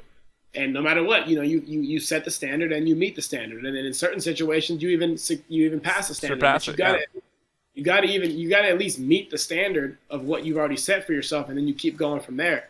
And every day is not going to look great. That's the worst part. Is like you have it all there mentally sometimes, and then your body's not there physically. Or some days like today, I had it physically, just didn't have it mentally. But it's not going to be perfect every day. But you got to find get to where the goal that you already set for yourself. There's no negotiating. Whatever you set for yourself, you don't stop until you get there. And then once you get there, and then you reassess, then you think about where you're going to go from there. But you got to keep moving forward. You got to keep putting yourself in a position today that's going to be better for you tomorrow. That's so important, and it's so much about like emptying your tank, right? And I tweeted about this a while ago, but it's like I learned from football in high school that it's like you're not going to have it all every day. You're going to have some aspects, not others, like you just said. But if you're there, like you can empty the tank. Give it all you got, and then that's all you can do. No one's perfect, right? There's so much that goes into, and the same thing with him, the Mamba mentality, and this is a non-negotiable, right? So much of goal setting and everything, like it's unrealistic to some people because they can't realistically keep up with that standard. No one's perfect. But like we said earlier, when you're having the mental battle every day, you're not going to win every day. It's impossible. So it's about removing the mental battles, removing the temptation. Like for a diet, getting the crap out of your house, eating whole foods, right? For working out, it's about implementing a system to where it's not a question. You don't stop there and think about it. It's just something you do, right? When you have a goal and you actually take time to craft a plan, get a coach or something, that eliminates a lot of time. People don't like the time that they're spending on it. They don't have time to think about it. So if you hire someone or whatever to help you formulate that plan and then give you the roadmap, this is what you do to accomplish what you want to accomplish, you can improve your life exponentially with daily actionable steps, right? That are non-negotiables. And it is so much easier to be consistent with those when you are not having a mental battle every time you have to interact with it, right? If it's part of your schedule, this is happening no matter what. You're just going to do it. And then a month, 2, 3 months time, you are in a way better spot than you were before. Definitely. The problem people fall into is that mental battle every day. And the whole trick is to remove those battles. Like, don't have them in the first place. Set up a good standard, Right. And I don't know where I read it, but I definitely read somewhere where it said it's easier to be 100% disciplined than 99% disciplined. Because if you're 99% disciplined, you allow that 1% to corrupt, what before that was, perfection to a degree, right? Yeah. So if every day, you wake up at 6 a.m. and then you do this and you train, if you do that every day, it's easy to keep regimen. What's hard is if you broke it on Tuesday. Now, what are you going to do Wednesday? Because you already know, you've accepted that you can break it. You've already accepted to a degree that, okay, it was broken, nothing happened. I still have my physique, or I still have, this. But so now, where do you go from there? Because you already broke it. When you're 100%, no, you don't want today to be the day you break the streak. Yep. But you already broke it. That next day, it's harder to keep it consistent because you already know what happens if you don't have to put in that same effort. So 100%. I don't know where I read that, but I love that. It's like it's easier to be 100% disciplined than 99% disciplined. I get you, man. So with this idea of what it takes to be great, and like you have a great mission that you're trying to accomplish, that you put in all the work and you're waiting for results. After this, when you have, whatever the pro football future looks like for you, is your goal, like I said, for the love of the sport, just play until you can't anymore, or are you actually trying to be great, be the best at what you do? Because those are two different goals, and we talked about priorities, and we talked about how it bleeds into other things. So I'm curious to get into the conversation of your priorities and kind of where you see life balance and all these other philosophical questions. But I think the start of it would be like, what is your true goal with this career path, and how is there a balance, or is it like all 100% all gas? It's tough because when you make it to the pro football level, you can be cut one day and that's the end of your career. It doesn't matter if you've been playing 10 years or if you're a rookie, you can get cut one day and never get picked up again. That's the end of your career. I just feel like I have so much left in the tank, both physically and mentally, to give to the game of football that I don't see an end in sight. But then again, that end can be at the end of this week, if we're going to be completely honest. I don't get picked up, I don't get signed. That could be that. But I don't see an end in sight because I see how much I've grown in the game of football. I see so much more potential to grow, both mentally and physically in football.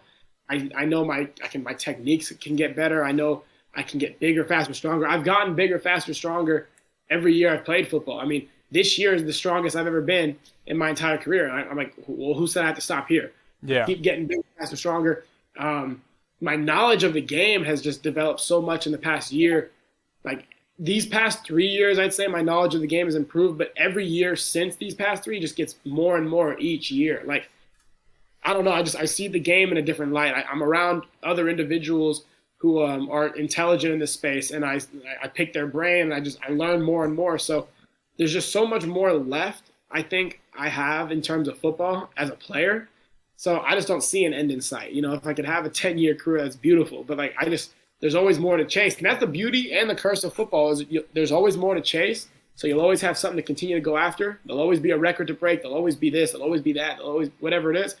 But you have to understand that, all right, so when is enough enough? So there's also that aspect to it. But no, I don't see an end in sight in my football career. I want to keep, growing in the game, both on and off the field. And growing, what I mean off the field, is the life lessons it teaches you. And football taught me so much, and I've come so far with football on the field, and I can't ignore the fact that it's taken me so many great places mentally off the field in terms of just accomplishing goals, discipline, just being the man who I tell myself I want to be, being a man of my word, everything. So I don't see an end in sight. That end in sight realistically could be the end of this week, or it could be 10 years from now, but I don't see an end in sight. I don't look at it that way. I look at it as continue to push myself forward. Yeah, I don't see a reality where you stop playing at the end of the week. Sorry to break the news to you. But anyway, as far as I can't. I put too much in. I'm not taking that walk home. I've come too far.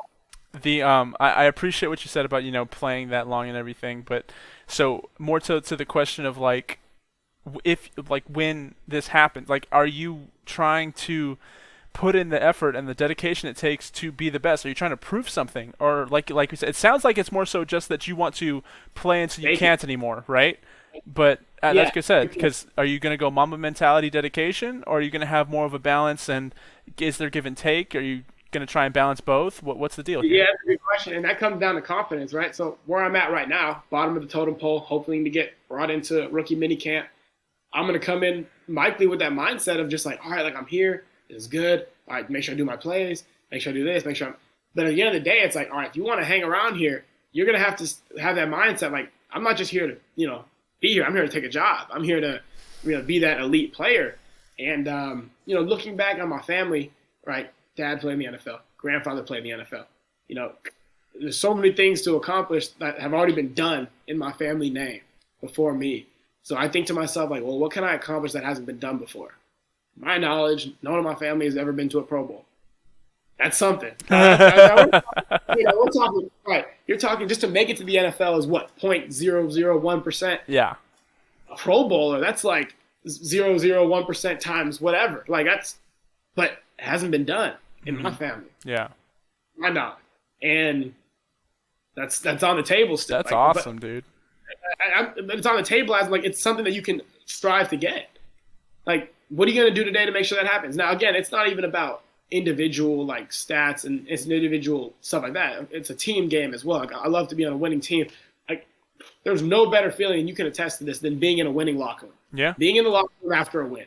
There's really no feeling like that. Dude. It just seems like for that moment when you get into the locker room until you leave that locker room, everything high. in the world is going well. Yeah. Yeah. It just seems like there's no problems. Everything in your life is to a degree at peace. It just feels that way when you're in the locker room after a win. And I'm not even talking about a big win. I'm just talking about a win. Now, when you're talking about a big win, that's a dopamine rush that cannot be replicated. So I want to be a part of a team that I want to contribute to wins. I want to contribute to a personal family legacy. I want to contribute to a lot of things, and I see myself taking it day by day and just moving forward in every aspect. But I see the long-term vision. I want to just be the best player I can be for whatever team I'm on. Yeah. I want to contribute, win games. I want to do all that. You know what? I realize now it's kind of a stupid question to ask, because once you're there, it's I did all this to get here. I have to turn it up to 11 now, right? I have to go even further, especially in the position that you're in. Like you said, realistically, at the bottom of the totem pole, whatever, you need to take a job. And you can't do that if there isn't, if there's a shred of non-confidence, right? You need to be more confident than you've ever been, right? So I guess it is a kind of a stupid question to ask you that with these goals in mind that you've already laid out. No, that's what it's going to take, right? So yeah, and that's what I'm fighting is I'm good enough here. It's said who? Yeah. And I've done that, and I've battled with that. I've battled with my self-confidence with football for a while, and I don't know where I got lost along the road, but it doesn't matter because I know where I'm at now. But you got to know who you are, and you got to know what you're good at. You got to know what you're bad at. You got to know your pros, your cons, and then from there you got to develop a plan. Yeah. So it's crazy to think about. That's just the reality of it. So it's I know where I want to be, and I got to keep going until I get there. But I hear what you're saying. When you get there, all right, is there a feeling of a weight lifted off your shoulders? Okay, but I made it. I'm in the NFL. Okay, I'm in the CFL or whatever professional league it is. Maybe I'm overseas. Whatever. All right, I made it. I'm here. I mean, you won't be there long. Yeah, yeah, yeah, yeah. You fall into that. You're not gonna be there So you long. have to quickly flip that mindset of like, wow, I'm here, I made it. To man, I'm here, I made it, I'm here, and I'm gonna be the best I can be every day to continue to stay here. Yeah. And that's where zooming out comes in, because I will say this. Just I went to the Charger local day, which is just work out with the Chargers. You get an invite if you're like a local guy, draft eligible on their board, whatever else it is. And a couple people spoke to the entire group of us. There's probably at least 30 guys there, and they spoke to us. And one of the things that was said was, what people don't talk about is how lonely the NFL can be. And I thought about that. I was like, how can it be lonely? Like, you're in professional football. Everyone wants to talk to you. But no one really knows what you're going through on a day-to-day basis. No one really knows that you feel like you're on top of the world. You should be on top of the world, but at the end of the day, you're the fifth corner on the depth chart, and you're fighting for your life every day at practice, and you just busted the same coverage twice, and you don't know how you're going to make it through the day, whatever else it is. Dude. And I'm lonely, man. Like, you think about it. The like, stakes are so much higher. Right. And every step that doesn't go right could be the end of your career, especially at that level. It's not like college where it's like, oh, we'll pull your scholarship. No, it's like, no, like, to pack your bags, you're going home, you're fine.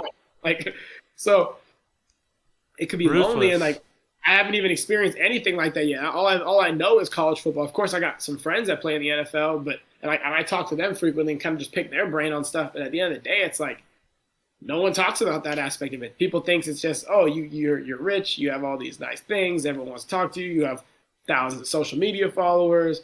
No, it's like, at the end of the day, you're still a human being, you're still going to work every day, and it's not always what it seems like. But until you get it, how could you know? So that's how I'm all I know is I want to, every day I wake up, I want to be the best football player I can be, and I want to contribute to whatever team I'm on. That's how I always have been. Whether I was at APU, I wanted to win games for the team I was on. Whether I was in Sioux Falls, I wanted to win games for the team I was on. That's just how I always looked at it. So everywhere I go, I want to contribute. I always want to contribute. I never want to it's never just about one person. I always want to contribute to, what is helping me be there. That's a great mindset to have that can take you far with any system it comes in, right? That's a really good place to be. And I always, hearing that from the outside, it's because I experienced it a little bit getting to the D1 level, like whatever, you feel like you made it, but also like during that summer I was like, this is everything, let's go. Like, I was like, let's roll, baby. I was like, let's be the best player I ever was. You haven't played a game yet. Like, yeah, you haven't done. And here's a crazy part. This is the blessing and the curse. It's like, I made it. It's like, well, are you a starter? Mm-hmm. Well, are you first team all conference? Yeah. Are you first American? Are you there? And there's always somewhere to go, which is a fun part. That's the chase, and that's what always gives you something to keep working for. But you also have to take a step back. It's like, all right, well, look where I came. Look what I did to get here. Yeah. And like, you're in a situation, and you're in the well, I did this wrong, and it feels like everything's falling apart on me right now. It's like, take a step back. Like I talk about zoom out. Like, what did you do to get here? How did you get here? What was the journey like to get here? You're so blessed to be in the position that you're in. Acknowledge that, and now it's time to get back to work. Yeah. That's just how I acknowledge that. Wow. Look around, because you take don't want some to miss time. Enjoy it. I did a lot to get here. I fought my whole life to get here. Yeah. Job's not finished. Keep moving forward. That's how it makes me think, is there no rest? Is there no, like, when do you, like, look back on a grateful universe and smile? Like, first of all, I don't know if that's because it's always like next goal, and it's like, is there any, like, yeah, you can breathe for a second, and like you said, take it all in, but there's always something else, right? And then it's like, and even when it is done, when it is said and done, it's not, I mean, depending, right? Hopefully you look back on a grateful career and everything and you're happy with it, but it's still a sad moment. It's not you getting somewhere. It's like, now this part of my life is, and that's so hard to like even say, but I think it's, yeah, go ahead. I think it's something you take. It's about what you take from it, right? It's not a journey that ends. Like, that's what I'm saying about, like, it's more than just football. It's you. It's your life and it's your hero's journey, and that's just the next chapter of it. Again, there's no rest. It's like, what next? Good, right? Good. It's done. Like, now I can, like, what else do you have? And think about that. Like, Tim, if someone gave you $10 million right now and you could retire comfortably, you and your family, your wife, your kid, would you be able to wake up every day on the beach in whatever island you decide to retire in and then just we're here every day. Could you just wake up on the beach and think, like, no, I know you can't. I know Yeah. you, so I know you can't. There'd be something you'd want to achieve still. There'd be something you want to accomplish. There'd be something you want to, and that's dangerous because like you have to think, all right, now, am I ever going to be at peace in life? But I think that's where we talk about this a lot. We haven't talked about it much today, but like just our faith in God and just like now that's where I think that the ultimate peace is going to come from. For me personally, I know Yeah. probably the same. I'm not going to speak on anyone else, but knowing that where I'm at in my faith, that's my peace. Like Hmm. knowing that I'm going to control what I can control, but at the end of the day, like I know the Lord's got me. I know the Lord is there for me, there with me every step of the way. That's where my peace comes in. Like I want to be great. I want to be great, but I don't have to be great. That's how I look at it. I want to be great. I don't have to be great because the Lord's already great. That The the Lord already, the there's Lord already why do you call paved me the good? There's no one good but God, right?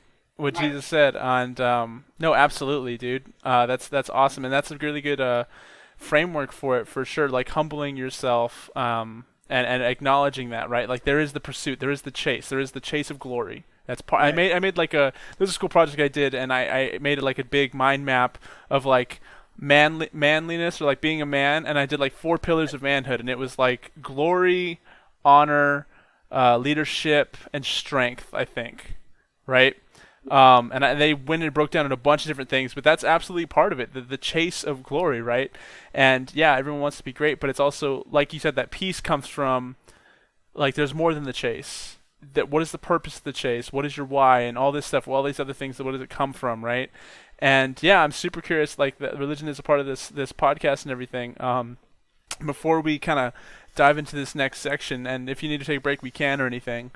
But really, yeah. So we don't have sponsors yet, no advertisements yet, but our biggest sponsor is ourselves. So if you're listening on the audio versions, just go check us out on YouTube. Give us a like there. That would help out a lot. Like I said, we got the other segments we got. So if you don't have much time, a lot of these times these things end up being 3 hours, but they can be shorter if you check out different topics you like and everything.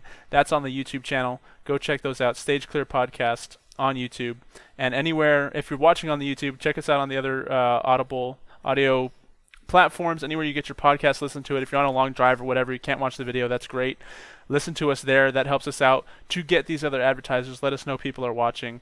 So yeah, give us comments, give us 5-star ratings, whatever you like to say. And that's another thing too, is like we bring up not just unique perspectives, but like controversial ones, right? That's what people like to hear. People like to understand these topics, and we can present our views on it, but not everyone thinks like us, and that's great. That's awesome. Let us know what you think. Comments, please. We'd love to hear from you. We're kind of looking for an antithesis point of view sometimes for some topics we want to get into down the line, and so yeah, if you reach out, that could be you. So yeah, just let us know. And if you have any questions, you have any comments you want to specifically address, go ahead and email them at stageclearpod@gmail.com. That is stageclearpod@gmail.com. We'll take your questions. We'd love to answer them. We do a question segment sometimes, so hit us up there or on our social medias and everything. All the links are in the description. So, Mr. Lee Pitts, God, who is he? Where does he come from? Oh man, bro, there's not enough time in life to even dive into all that. Where do Yeah, I you mean, I guess we can start off kind of easy. Kind of what do you identify as? Like where do you see your religion? What sect of religion do you kind of take part of? yeah, I mean, I'm openly about what I believe. Like I'm a Christian. I believe, my Lord and Savior is Jesus Christ. That's what I believe.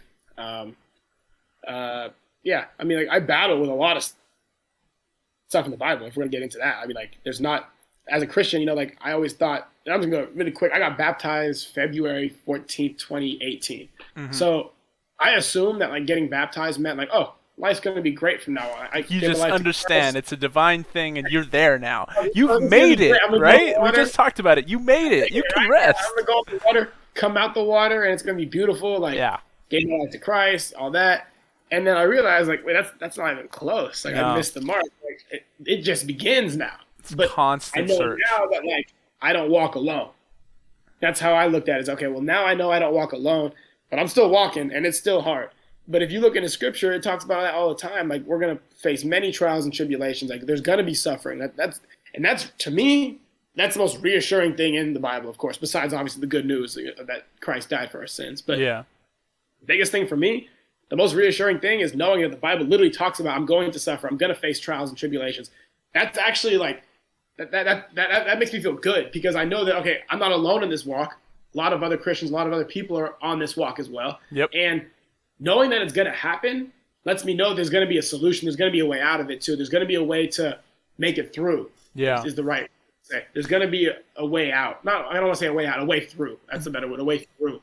For So sure. I think I like knowing that's going to happen. I like knowing that I'm going to face trials and tribulations. I like knowing that suffering is normal. Trials and tribulations are normal. It's normal to feel bad. It's normal to not have great days. It's normal for all those things. It's normal to be in bad, dark seasons of your life. It's normal. yeah. Now, where do you turn to during those dark seasons? Where do you turn to during those dark times? That's where my faith and that's where my reliance on the Lord comes in. And that's where baptism really helped me is now I know I never walk alone. So when I do face these trials and tribulations, I don't have to look around and question what's going on. Life is this. I'm like, okay, take a deep breath.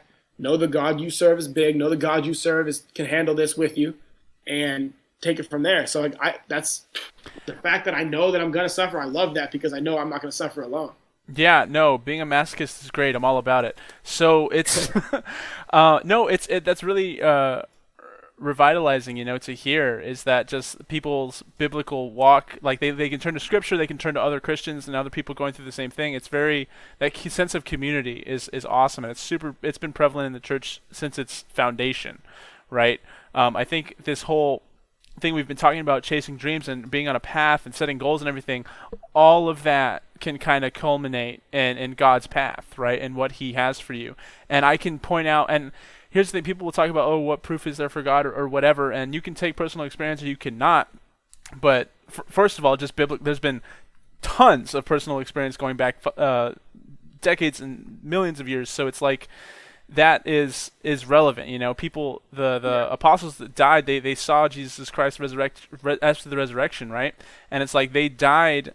They were willing to die instead of changing their minds or saying something different, and they're willing to preach the gospel until they were martyred for it because they believed it so righteously, right? So that is profound in itself. But as far as like goals and the path for life, the way I've kind of come to God this whole past time has been really humbling myself, accepting his existence and accepting his role, and stop trying to control everything, right? We make plans and God laughs. And after I finally just like let go and like did my best and had a mindset of how I'm going to live my life and everything and go, but just give it up to God and just try to please him and let him kind of take the reins and show you the path, and you see the path through what's good and what's working for you.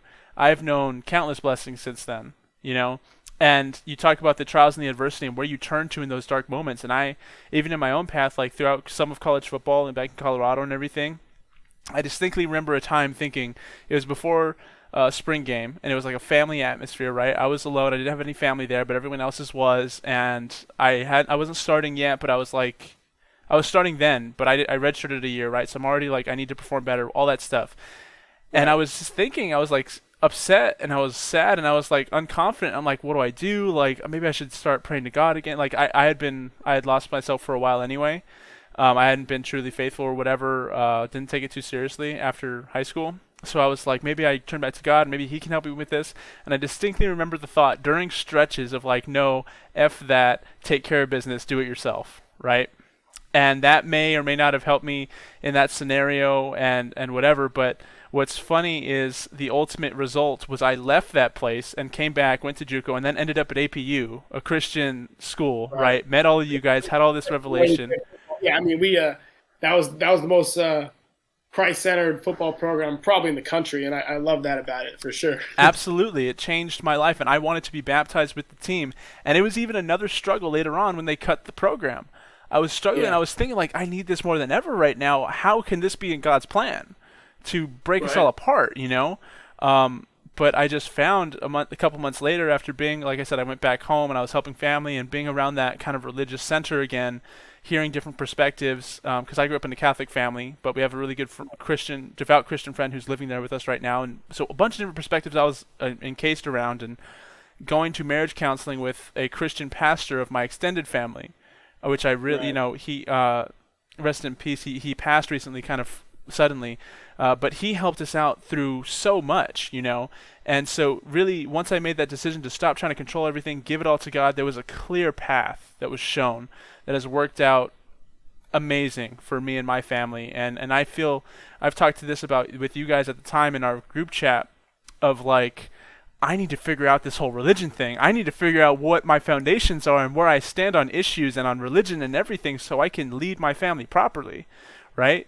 It is the grand purpose, the grand design of getting my shit together for the sake not just of me but of my family, right? Right. And so religion and God and Christianity played such a pivotal role in that. It was such a switch, and I can remember pretty much the day, right? It's the day I decided to propose. You know, I was going through a bunch of stuff that night, and I went to the beach to meditate at like 8 or 9 p.m. Like I was just like going alone. I need to think things through. I'm like, what do I do? Do I do this thing? And I literally prayed about it and just gave up control, and I made the decision to or I something came over me to make the decision, and then I bought a ring the next day and proposed the day after. You know, like Yeah, pretty cool turnaround. Yeah.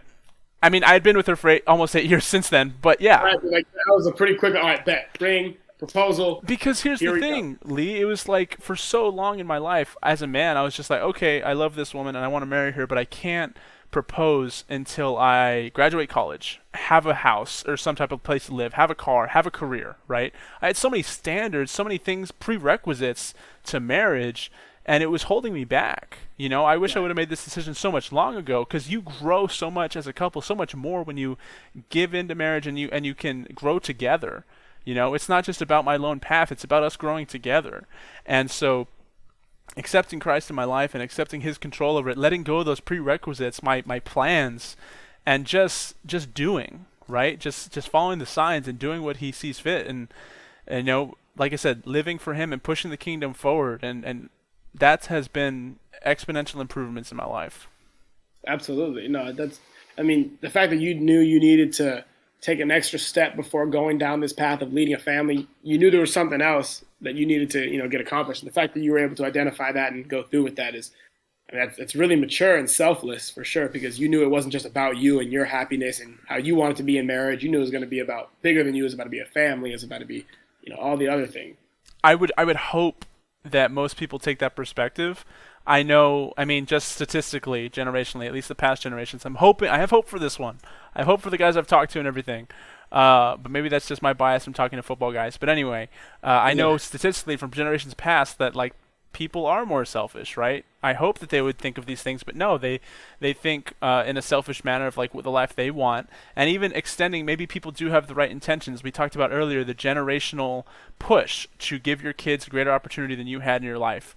Whether you that's unhealthily by living vicariously through them, or that's Right. from a healthy perspective of no, just giving them opportunities, right? That's a great innate manly like need in us. That's just part of being a man and being wanting to provide. What's hard is separating yourself from that and realizing that kids need more than opportunities. Kids need more than your financial support, you know? Definitely. And I got something from that revelation from my own experiences, my own history with my dad and our relationship, and that has pushed me. Like that's one of my core goals is to be there for my kids no matter what, right? To always just not just be there for them, but be present for them, right? Like just around and like a part like for so much of it that matters, and there's so much more that's for me that's the ticket to entry. That's Right.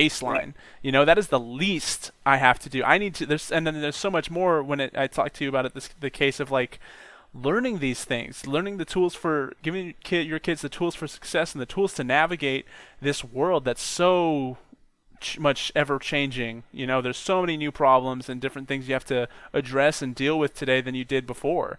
And not that they didn't have their own problems, they were just different, right? So like you constantly have to add tools to your tool belt and like give them the tools they need to succeed and navigate the world. So when I realized as a kid growing into a man, it was like there's so many things I don't know, and I was okay with that for a long time because I was on a journey. I was playing football, college athlete. I was having a fun time, right? I didn't care too much. I'd play a lot of video games and do all this other stuff. But it's like you need to figure things out about the world one way or another, and you need to decide kind of where your on stance on things is just in general. And even more Right. so, I can't even describe how much the journey of that was exponentially just shot up as soon as I realized I'm getting married, I'm having a family. You know, forever I know these items and these things I had to do to get better for self-improvement, the man I wanted to be. And it wasn't until that I put all of them into practice, like immediate. Like this, just I can't even describe it to you. The amount of drive you have once you realize that, because it's not about Right. you, like you said. No, it's yeah, and the fact that you were able to acknowledge that and just that's really cool because yeah, I mean you're not providing for yourself. You can't fail for yourself. There's a child that's needs your attention and that needs you there both physically and emotionally. You have a wife that needs you there both physically and emotionally. And like it's not when you remove that selfishness about it because like we're all humans, we're innately selfish. We want to do what's best for us. That makes sense. But when you are able to take a step back and see how it's bigger than you, and there's other people that need you there physically and mentally and emotionally in order for their well being to be better.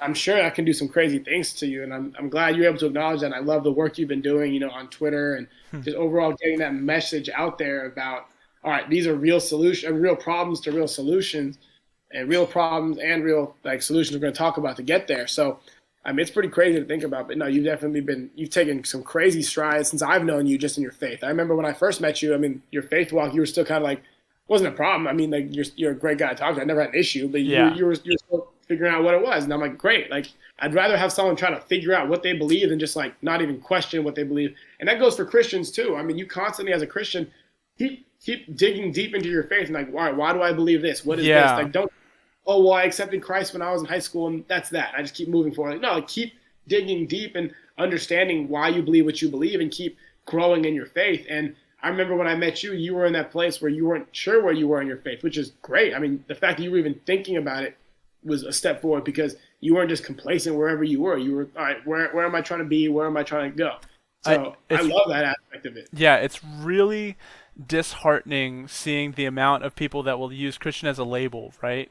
And the Right. amount of people like the false converts that are just ever present in any religion and anything. But it's like, especially and James, my co-host James, would be able to quote this like directly, and that's what I love about him. I would see him as a devout Christian, and that's why I think this is cool because I'm a new Christian and we share different perspectives on it. But he always comes ready with the Bible verses, right? Oh, yeah. And When you take that long, you memorize them, and yeah, I feel like that's definitely. a superpower, and I'm like, how do people do that? But then at the same time, and you mention a superhero or a nerd thing, and I off the cuff, I know it. So it Right. really just takes time what you are passionate about. But anyway, like he would say, there's a quote. I forget the book or which. It's in the New Testament for sure, but they're saying that. Oh Jesus, I did all these things for you. I lived my life this way, and then Jesus says like, no, I don't know you. I never knew you. All that stuff didn't matter. So that's talking to the perception of like false converts, right? Where you think you can do all these things and you can think you can get to heaven through your works and being a good person, when in reality that's not at all the case. It's about knowing Jesus Christ biblically and knowing what he really stands for. Um, I think and like you said, with blind faith, it's so I know there are people like this out there that just take it with blind faith and everything, and it's good to have faith, but I would encourage anyone to know why they believe what they believe, and that's part of me is like I grew up a certain way. I grew up Roman Catholic and whatever, but I had that foundation of God and like faith, and it's like, okay, well, is there a reasonable way to believe this, right? And like, what can I defend it, and like why do I truly believe? If someone asks you like why you do and you don't have like a good response, like how do you, like, I don't understand that mental gymnastics Yeah. where you can just still believe it in your heart because it feels good and you don't justify it, you know? And I don't see Christianity as something that is outside of the realm of reality. Like, it's not justifiable. It absolutely is. There's scientific archaeological evidence for this stuff, and even reading the Bible, it's like it's a historical document. There's like genealogies and there's texts that like actually happened that we have evidence for historically. So Right. I think people just either just, I don't want to say lazy, but it's like you don't care enough about it, or you think, oh, I just have to have faith and that's it. People just don't know the prerequisites for it, right? And that goes for anything. I think, like, not even just religion, but politically, like you should be able to explain why you believe what you believe, And politically, that's for sure. I mean, I dude. think a lot of people kind of like fall into identity politics, and they just, oh, well, that's. I'm like, all right, there's more to it than that, but okay, there's levels to this, but believe what you want. I'm not gonna get into that. Like, Yeah. Well, that's what's interesting too, is like a time and place for those conversations, because no one wants to dredge through the minutia of like arguing like that every day, right? right, But it, like, I think being open to that conversation is important. And if you're just like never want to have that conversation, never want to be like, I feel like you're kind of living in an echo chamber and you're not being open to these new ideas and open to that you could be wrong, having your mind changed. So I think Yeah. that's all important for sure. Um, Yeah, I think people often just kind of like they go with the flow, quote unquote, and that's a problem. And it's a problem in anything you do is to just go with the flow of kind of society and whatever else because unless you know what you're doing, I mean, it's not good to just kind of go with the flow. That's just how I look at it. I mean, you should always have an understanding of what you're doing, why you're doing it, whether you're religious or not. I don't even just have a sense of who you are and like what your values and beliefs are. yeah. Like I know what mine are, and I don't. Anyone's entitled to believe whatever they want. That's fine. But just have an idea of who that is and what you want to be and all that. Because if you're just going with the flow of society, you're going to be in for a rude awakening eventually. Because here's the problem with society is always changing, and society doesn't even know what society wants. So definitely don't just like, oh well, don't put yourself in a category as like, oh well, I'm going to do this because I'm this age and this is what everyone else my age is doing and yada yada yada. It's like, listen, a lot of people in this world are lost, even the ones who think they have it all figured out, me included. A lot of people are still kind of lost. And I have a general idea where I'm at in life and all that, but at the end of the day, there's a lot more to explore, and I'm learning and I'm growing every day. So I just try to look at it like that and like not go with the flow of society necessarily, but like first I go to my sense of authority, which for me is the Bible, and then from there I compare that to like, all right, how am I living? How am I supposed to be living? And it's just I don't know. I was a Christian my whole life, but I wasn't really a Christian until I got baptized in Yeah. 2018. And Like, that's I yeah. believe in God, but I didn't really like know why, and like, but I never doubted a belief in God because I think logically speaking, like I think there has to be a creator of something. That's just my opinion on logic. It's like Well, let even something go. scientifically, you go to the Big Bang or whatever, there's still a nothing. They can't explain that yet, right? And people will say like you Right, can't use that to explain it, but like what do you have? There's no reason not to, right? You can't just get it from nothing. That's matter. That's right. Like something can't come from nothing. So right. Nothing. Yeah, exactly. Yeah. So there's that. Right. So yeah, exactly. That's 100% correct. Like nothing can't come from nothing. So or something can come from nothing. So yeah, I mean that's where I was at. I believed in God, didn't really know why. But then as I get older, I start reading scripture, right? And this is where I took my faith to the next levels. I'll start reading scripture, and then I'll start comparing it to society and comparing it to the real world and comparing it to all those things. And I'm like, wow. So the Bible tells me not to do that. I see people in society doing that, and then I see the damage and chaos and problems it causes. A plus, A yeah, plus B yeah, equals. Like, okay, I get it. Like, all right, that makes sense. So then, as you start doing it that way, that's how I really started growing in my faith. Is I was like, all right, well, I see what the Bible tells me not to live like, and then I see how it looks in real life, and I don't like how that looks, and I don't want to go down that path. yeah. So there's just a lot of things to it, and of course, we can get into that all day, but I just looked at that like, all right, that's a life I want to live. Like, I want to live a Absolutely. life according to like how Jesus lived his life. I want to live life. I want to live like Jesus. Like, as simple as that. Like, I Yeah, see being how he lived. Christ-like. Right. I want to be Christ-like. I see the love he showed for people. I see that he was just everything all the things about Jesus. I was like, I want to live like that. I want to be a man who can truly put my ego aside, who can love, who can be a leader. I want to be all those things. Like, it's not easy. Yeah. Really not easy, especially, playing football. It's a really ego-driven sport to a degree and a lot of selfishness to a degree. But I was like, no, I want more from my life than just that. I want to make sure that I can be a leader. I can be someone who loves everyone, regardless of their, race, creed, whatever else. I want to be one of those people. And that's like, for me, that's what I really learned. And what really sold me on my belief in Jesus being who he says he was how he can just continuously love people that no one else in society could love. Yeah. And I'm like, sorry, that sold right there because that's only someone who's God can do that because Yeah. that's not, wow. Like, he's showing genuine love to people that no one else in society can love, likely me included if I was around back then. And I'm like, yeah, that's not just an everyday man. That is God. That's how Yeah. I look No, at it. absolutely. Sold me That's right there. Like, just when I was reading through the gospel, I'm like, yeah, genuine love like that can't come from someone who's just only man. Like, for sure. And I think it's super important understanding the biblical Jesus and reading scripture, going through it. That changed my life itself too. And what's funny is that like we'll think we have all these problems because we're so disconnected from that time, right? It's 2,000 years. No, I'm sorry, million years after that, right? And so what's crazy is that um, the problem after reading the Old Testament, especially, right? I didn't think it was too much relevant to nowadays, but these problems are prevalent back then as they are now. The lessons that were taught then, the foundation presented then, is so applicable today. You're not special because you're living nowadays. Like these are the same moral and philosophical problems that we had way back then. It's a human experience, you know. So it gives Nothing. us the tools to address those and how to combat it and live with the good moral standard. Yeah, I mean that's how I look at it. It's like there's nothing new under the sun. Like the problems that the Bible addresses are still going on today. Yeah. Like things can change, there could be variations, but like at the end of the day, nothing's really new. Nothing's really changed.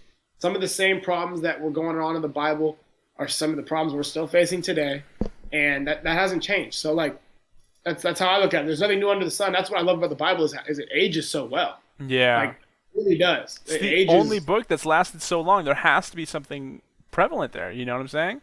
God said He's Right. going to preserve His word, and He has to this day. You know, and we have Dead Sea Scrolls. We have other things that prove that the translations are accurate. It's not just like people changed it. It's not what's it called? A telephone throughout the ages, right? The only thing Right. that changed is the vernacular, so people could understand it, but the message remains the same. We know that historically. So I think that's a revelation, God's revelation. That's awesome, and it's so relevant today as it was back then. And I never, like you said, I think taking that baptism and everything fully, it changes how you view your faith, and it's so different than just kind of going by and having a general belief in God. And where I think we can make a lot of ground in pushing the kingdom forward, because I think so many people have a general belief in God, but they don't define it. And the fact that that problem doesn't bother them, or not enough to at least discern it, is a little troublesome. I want to remind them of the Ten Commandments and of the gospel, that Jesus paid the fine for our sins, and that we can get through grace and to heaven through Him. But if you don't take the time to kind of discern like what God is and like everything, you're just kind of destined to failure. So yeah, opening up the book and reading the scriptures like changed my life fundamentally. It just radically changes your desires to sin and just your because it's not what's crazy to me is that it's not just about your actions. You can't get to heaven through works alone. You don't. You get it through Jesus Christ alone. And He preaches it's not just your words, your actions, but your thoughts. That's something I never considered. It's not just cleaning what you're doing, but cleaning your mind. So he says if you see someone with lust, if you hold lust in your heart, then you have committed adultery. And that's against one of the Ten Commandments. And that that's just one concept, but it's so true. And so I didn't find the cleaning of the mind and the cleansing of the soul really until I actually read the Bible every day, and that was a big Right. revelation to me.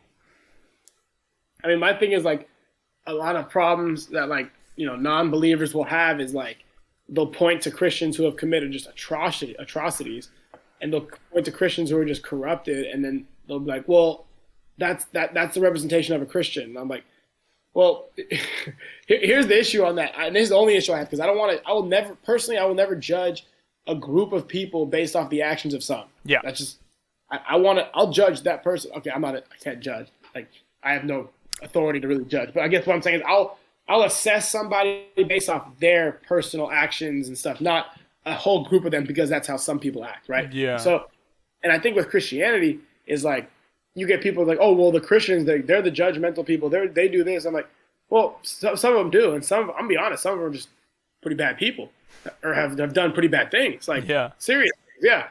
I mean, it's sad, but every day, I mean, it seems like we can look and find a member of a church who's committed just acts of just like evil sexual crimes against other people, and it's like that's an everyday thing. But I'm sorry, I'm not going to use them why I shouldn't read the book. Yeah, that's Because if no you read the correlation book, there. There's no correlation. Like if you read the book, tell me where anywhere in there Jesus tells us to. It's to do okay, that. right? Yeah. Right. So like no, and anytime someone like comes at me with that, they're like, "Oh, like yeah, but did you see this pastor?" And I'm like, well, "He's not Jesus, is he?" No, he's just a guy who went to seminary school and stands up in front of a church and talks. Like, no disrespect to a pastor, but like, there's Jesus, and then there's you're helping me understand the Word of God every Sunday. Great, but you're not Jesus. Show me where Jesus told me that was okay. So, and that's the thing is like I always try to start. I know not good, but like if someone just says like, "Oh, where should I start reading the Bible?" I'm like, man, Book of Matthew is a great place to start. Yeah. You read the Book of Matthew, and it's not just and nothing specific about Matthew, but just the gospel in general. It's like there is something here that is beyond what my current lifestyle can comprehend. Like Yep. there is something here, a hope, a feeling of hope almost when reading the gospel. I'm like, whoever this Jesus guy is, I want to know him. Yeah.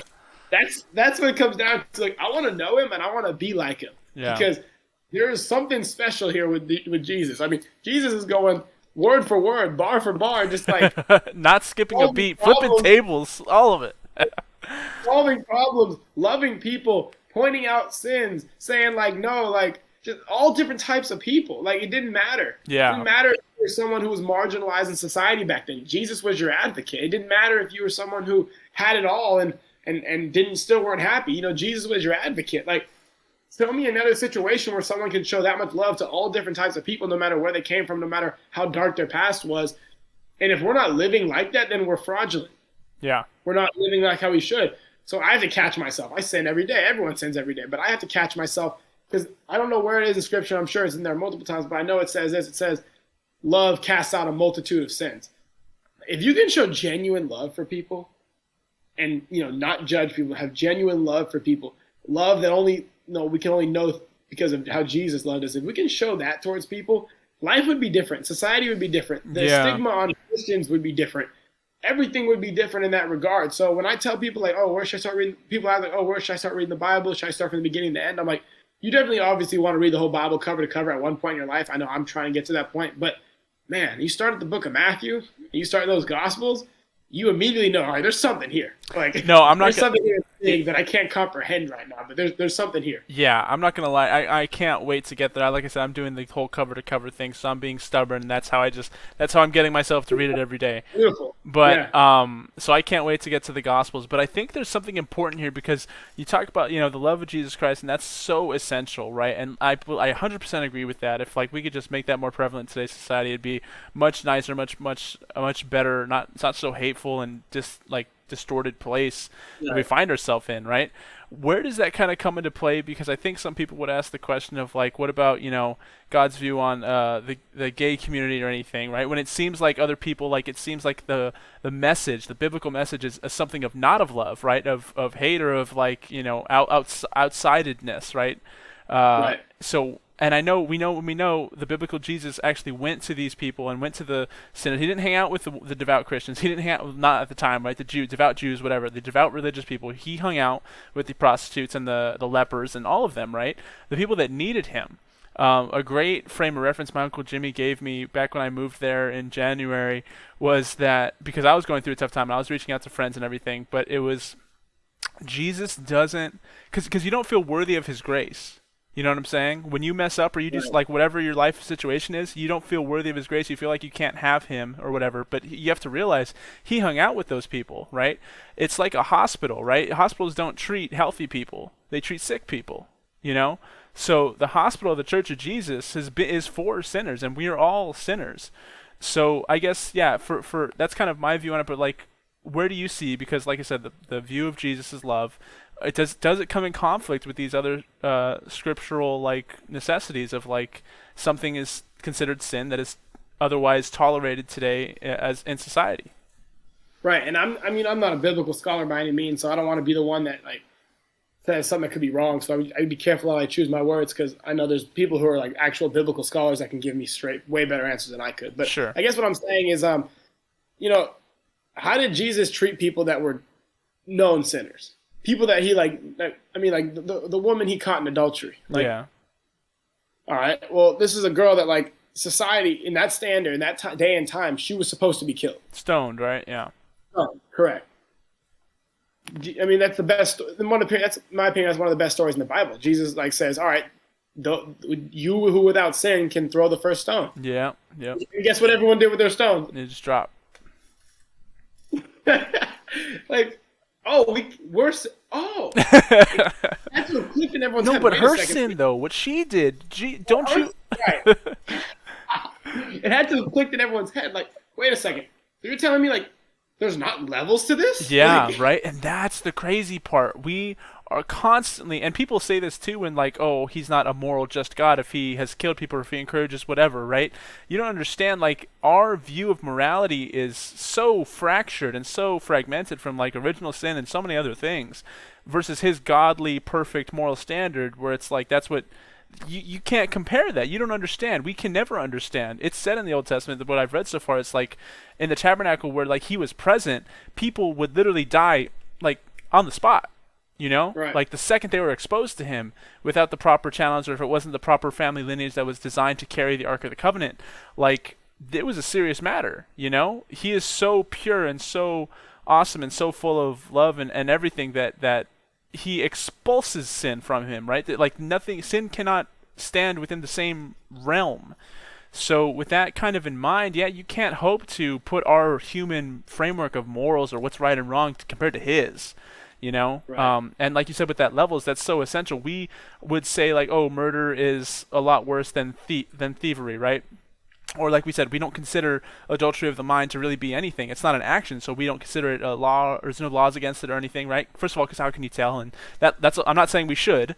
We're doing the best we can with the man-made structures we have, but as far as God's perfect standard and moral law, it doesn't matter. Sin is sin, and He doesn't accept any of Right. it, right? And that's a good point, because like that's still a problem that I grasp, or I have to deal with, is like, all right, well, but no, but I don't do that. Like, okay, I did this, but like, okay, but I haven't killed anyone. Yeah, I yeah, haven't done that. It's like, okay, but at the end of the day, listen, like, are you capable of doing that? The answer is yes. If you're capable of small sins in the right circumstance, in the right situation, you're capable of bigger sins. That's Yeah. just the reality of it. You're not like, so there's corruption in your life, there's brokenness in your life. Like, if you, that's It's just not the your reality of fault. it. We're just human. Right. So like, but in the right situation and under the right circumstance, people can commit atrocities. That's just a fact. Like, people say, oh, well, that could never be me. It's like, I'm be honest, like, just, playing football, I've seen guys that I thought were good guys, and I still to this day do, and I've seen them do some dumb things and mess Yeah. up, and it got them in some, I've seen people get in legal trouble, and it's like, I'd like to sit here and say, oh, that couldn't be me. Like, I'm better than that. I'm morally stronger than that. I'm like, Yeah. right, under the right circumstance, right situation, you don't know what you're capable of. Like, that's a problem. I've seen people that, like, oh wow, I never expected that, but you don't know. So like, if you're capable of committing quote unquote small sins, you're capable of committing big sins. Like, and I think that's probably the point, is like, you're not better than someone just because you haven't done what they did, Yeah. to a degree. Like, you're not like, under this, you're not superior to them because, oh, well, you went to jail for this. Oh, I went to jail. Like, what? Like, oh, you went to jail because you robbed someone. I went to jail because I committed tax evasion. Like, at the end of the day, both people still committed a wrongdoing, and both people, they're wrong for that. Yeah. Society likes to measure sins out differently. We have a whole legal system that measures sins out differently, that tells you, oh, well, that's not that bad. Oh, but that's not that bad. Oh, you have a good lawyer. You got off scot-free, whatever. So our whole society is built on, well, there's levels to this sin stuff, but that's just not the reality of it. Yeah. No, I think the only sin that's in the Bible that talks about is like above all sins is like blasphemy against the Holy Spirit. And like, I have to do more research and dive into like what that really means in every aspect, and like what that really translates to in terms of like our everyday life. But like, yeah, I hadn't heard that. I mean, you're not different because your sins are quote unquote less than. Like, everyone wanted to stone that woman who was caught in adultery. By the way, since we might as well just go there. Where was the man? Adultery takes two, doesn't Yeah, it? right? It's not like it's not a Oh, single okay. person sin. Yeah, you're right. She just did it herself by herself with no help. Okay. Yeah. Like, where was the man? See, that just shows you what's wrong with society. The standard back there was that, all right, only a woman could get stoned to death for adultery, I guess. That makes Yeah. sense. So we're already flawed with the logic on that one. And on top of that, everyone who had sinned in their life at one point had a stone in their hands and was getting ready to kill this woman. Mm-hmm. You know why? Because their sins weren't put on display. Yeah. Because if they were put on display, people would think differently. But no, like, oh, but I'll just point the finger at her because I didn't do that. And that's a problem. And I don't like, in society, I try not to do that. And of course, I'll always fall, but I try not to do that. I try not to say like, okay, but I don't do that. At least I'm not doing what he's doing. Yeah. That's a problem. Comparing That's a yourself in problem. general, we Like, talked I'm about not earlier better with goal because setting I don't too. do it. Like comparing yourself in general, even before with goal setting and with this, listen, if anything, stop comparing yourself. It's not healthy. There's no end result that is positive to that. Compare yourself to yourself and just get better every day, or compare yourself to the perfect moral standard of Christ. Right. He's like the perfect male role model, and I tweeted about this earlier, where it's like there's a lot of places to get male role models. I didn't really have a great one growing up, but I'm so glad that I've been introduced to the biblical Jesus, which is the perfect male role model. Study his life, Right. study his words, study his actions, and just because you're not going to live up to it. You're just not. I'll spoil it for you right now, but do your best. Yeah, you won't be perfect. Yeah, that's awesome, man. Well, No, so that's just like, yeah, I mean, that's just, there's a whole lot to it. I'll never be, okay, we talk about like chase, right? And chasing things with football. You'll never be completely finished with your pursuit of Christ. That's another thing. You'll never be like, I don't think you'll ever be at a place with your, with your religious belief where it's like, oh, well, I'm here, I'm content, no more growing, I'm done. You'll never be there. There'll always be more to learn. There'll always be deeper, engagement with the Bible. There'll always be something more. You'll never. I don't think mission's ever accomplished while you're still here on Earth in terms of your faith walk. yeah. There's always going to be more to walk. There's always going to be more of a journey to walk in your faith. That's how I always see it. I don't think you'll ever cross the finish line like, yes, first place, nice, Christian, yeah, Yeah. like it's not like that. No, for sure, man. Well, I mean, I know you said you got to get going soon, so I don't want to keep you too long. But this has been a great, great discussion. Oh yeah, man. And then, like I said, like if you guys ever want to bring me back on here, I would love to be on it. I love the engagement. I love the talks that we get to have, and there's so Yeah. much more to dive into. And I'd love to see the other topics that we can get into because I know you're really big in this this space that you're in on Twitter and being a father and a leader and just showing all those things. No, for sure. And yeah, we talk about all these religious things, and I think it's important having those different perspectives, right? And I know we didn't get too much to politics or anything, or just philosophy too much. Besides, like I guess dad and like being a Right. being a man. But yeah, we have talk about all that stuff all the time. So if you're free, or if you have something that's like really on your mind, you want to break down, for sure, let us know. We'll have you on. I'm sure James would love you and everything. And it was really good. We didn't skip a beat, basically, which is awesome. Right. That's kind of the goal. Am I the first? Am I the first First guest guest. star on the show? First guest, Lee Pitts. That's gonna, Last. yeah. When you make it big, that's gonna be huge. So Lee Pitts stock's gonna go up. Nah, anytime y'all need a guest star, man, let me know. I'd love to share whatever insight I have. We will for sure. And then we'd normally do like a question segment, but like I said, we took a Easter break hiatus, and then this one's a little late. So get back to us with your question. Like I said earlier, stageclearpod@gmail.com. Email us there if you want a question. Comment, like, subscribe, all those things. We'd love to hear from you. If you want to be a guest on the Stage Clear podcast, if you have some controversial takes or you disagree with ours, let us know. Hit us up. Big All the links will be in the description. Thank you, sir. Thank you, Lee Pitts. It was great having you. Absolutely, man. I appreciate you having me on. Good luck. I will keep in contact with you. We'll put like a little update or something. We'll talk about it next week of how you did and all the results and everything. Sounds good. Yeah, man. awesome. We'd love to have you. So glad we caught up too. We gotta just me and you, just Tim Dolan to leap, just us talk. Yeah. We We gotta had have a the lot of cameras these on. conversations in the cafeteria back at APU, and we haven't really talked like this kind of setting for a while. So it was good. It was a good refresher for sure. Awesome, brother. Okay, well you stay safe. You be out there, and I'll be praying for you. Okay. I really appreciate it, man. Honestly, I just want to add this real quick. Like, as No. I've gotten older, like when people used to say, like, "Oh, like I'm praying for you," that used to really mean nothing to me. I'm like, okay, bro, sick. But like now, I'm at the point now where I'm like, dude, if I'm really in your prayers, like that means a whole lot because that means you're calling on a power that is bigger than any of us to help me in whatever I'm going through. Like, so Yeah. I really appreciate. No, and I've even found that's been like profoundly better once you actually take it serious and you know how to kind of go about that ritual and actually mean it right for that person. I always joke even that my mom was because she was wanting a grandkid so much, so we joke that you put that baby in there. This kid is here because of you and your prayers, and she's prayed for other things and they've come true. And I tell her she has a superpower and she needs to use it carefully. She needs to be careful what Right. she prays for. Exactly. Yeah. All right. Well, for sure. Thanks. Right. Thanks Well, for having you, I appreciate brother. you having me on, man. Great conversation as always with you. So that Actually, was we good. do always end in prayer, so I don't know if you want to lead us in that. Whew, okay. Wow. Yeah. This is. Yeah, that's everyone watching right this, here. All right, here This I got is the you. prayer. All Here right. we go. All right, bow your heads with me. So, dear God, just thank you for this opportunity. to connect with Tim and his entire audience. Thank you for the technology and just overall just allowing this to happen, because me and Tim, we live across the country from each other and we don't really see each other very often, and just this is just a really great opportunity for us to just be able to connect and just share any insight we have and any information we have with his audience and stuff like that. So thank you for everything you've blessed me with, everything you blessed Tim with, and everything you blessed anyone watching this with, and just whatever someone's going through. I pray that you just put your hand on them and just just guide them through whatever season they're in right now. So I appreciate everything you've given, just me, everyone around me, and just everyone who could be watching this right now. And I just pray that we continue to look towards you as our sense of everything that we're doing. We continue to look to be better individuals and be transformed by you and your word. And in your son's name we pray. Amen. Amen. All right. Yeah, That's a wrap Timmy if I ever D. heard one, man.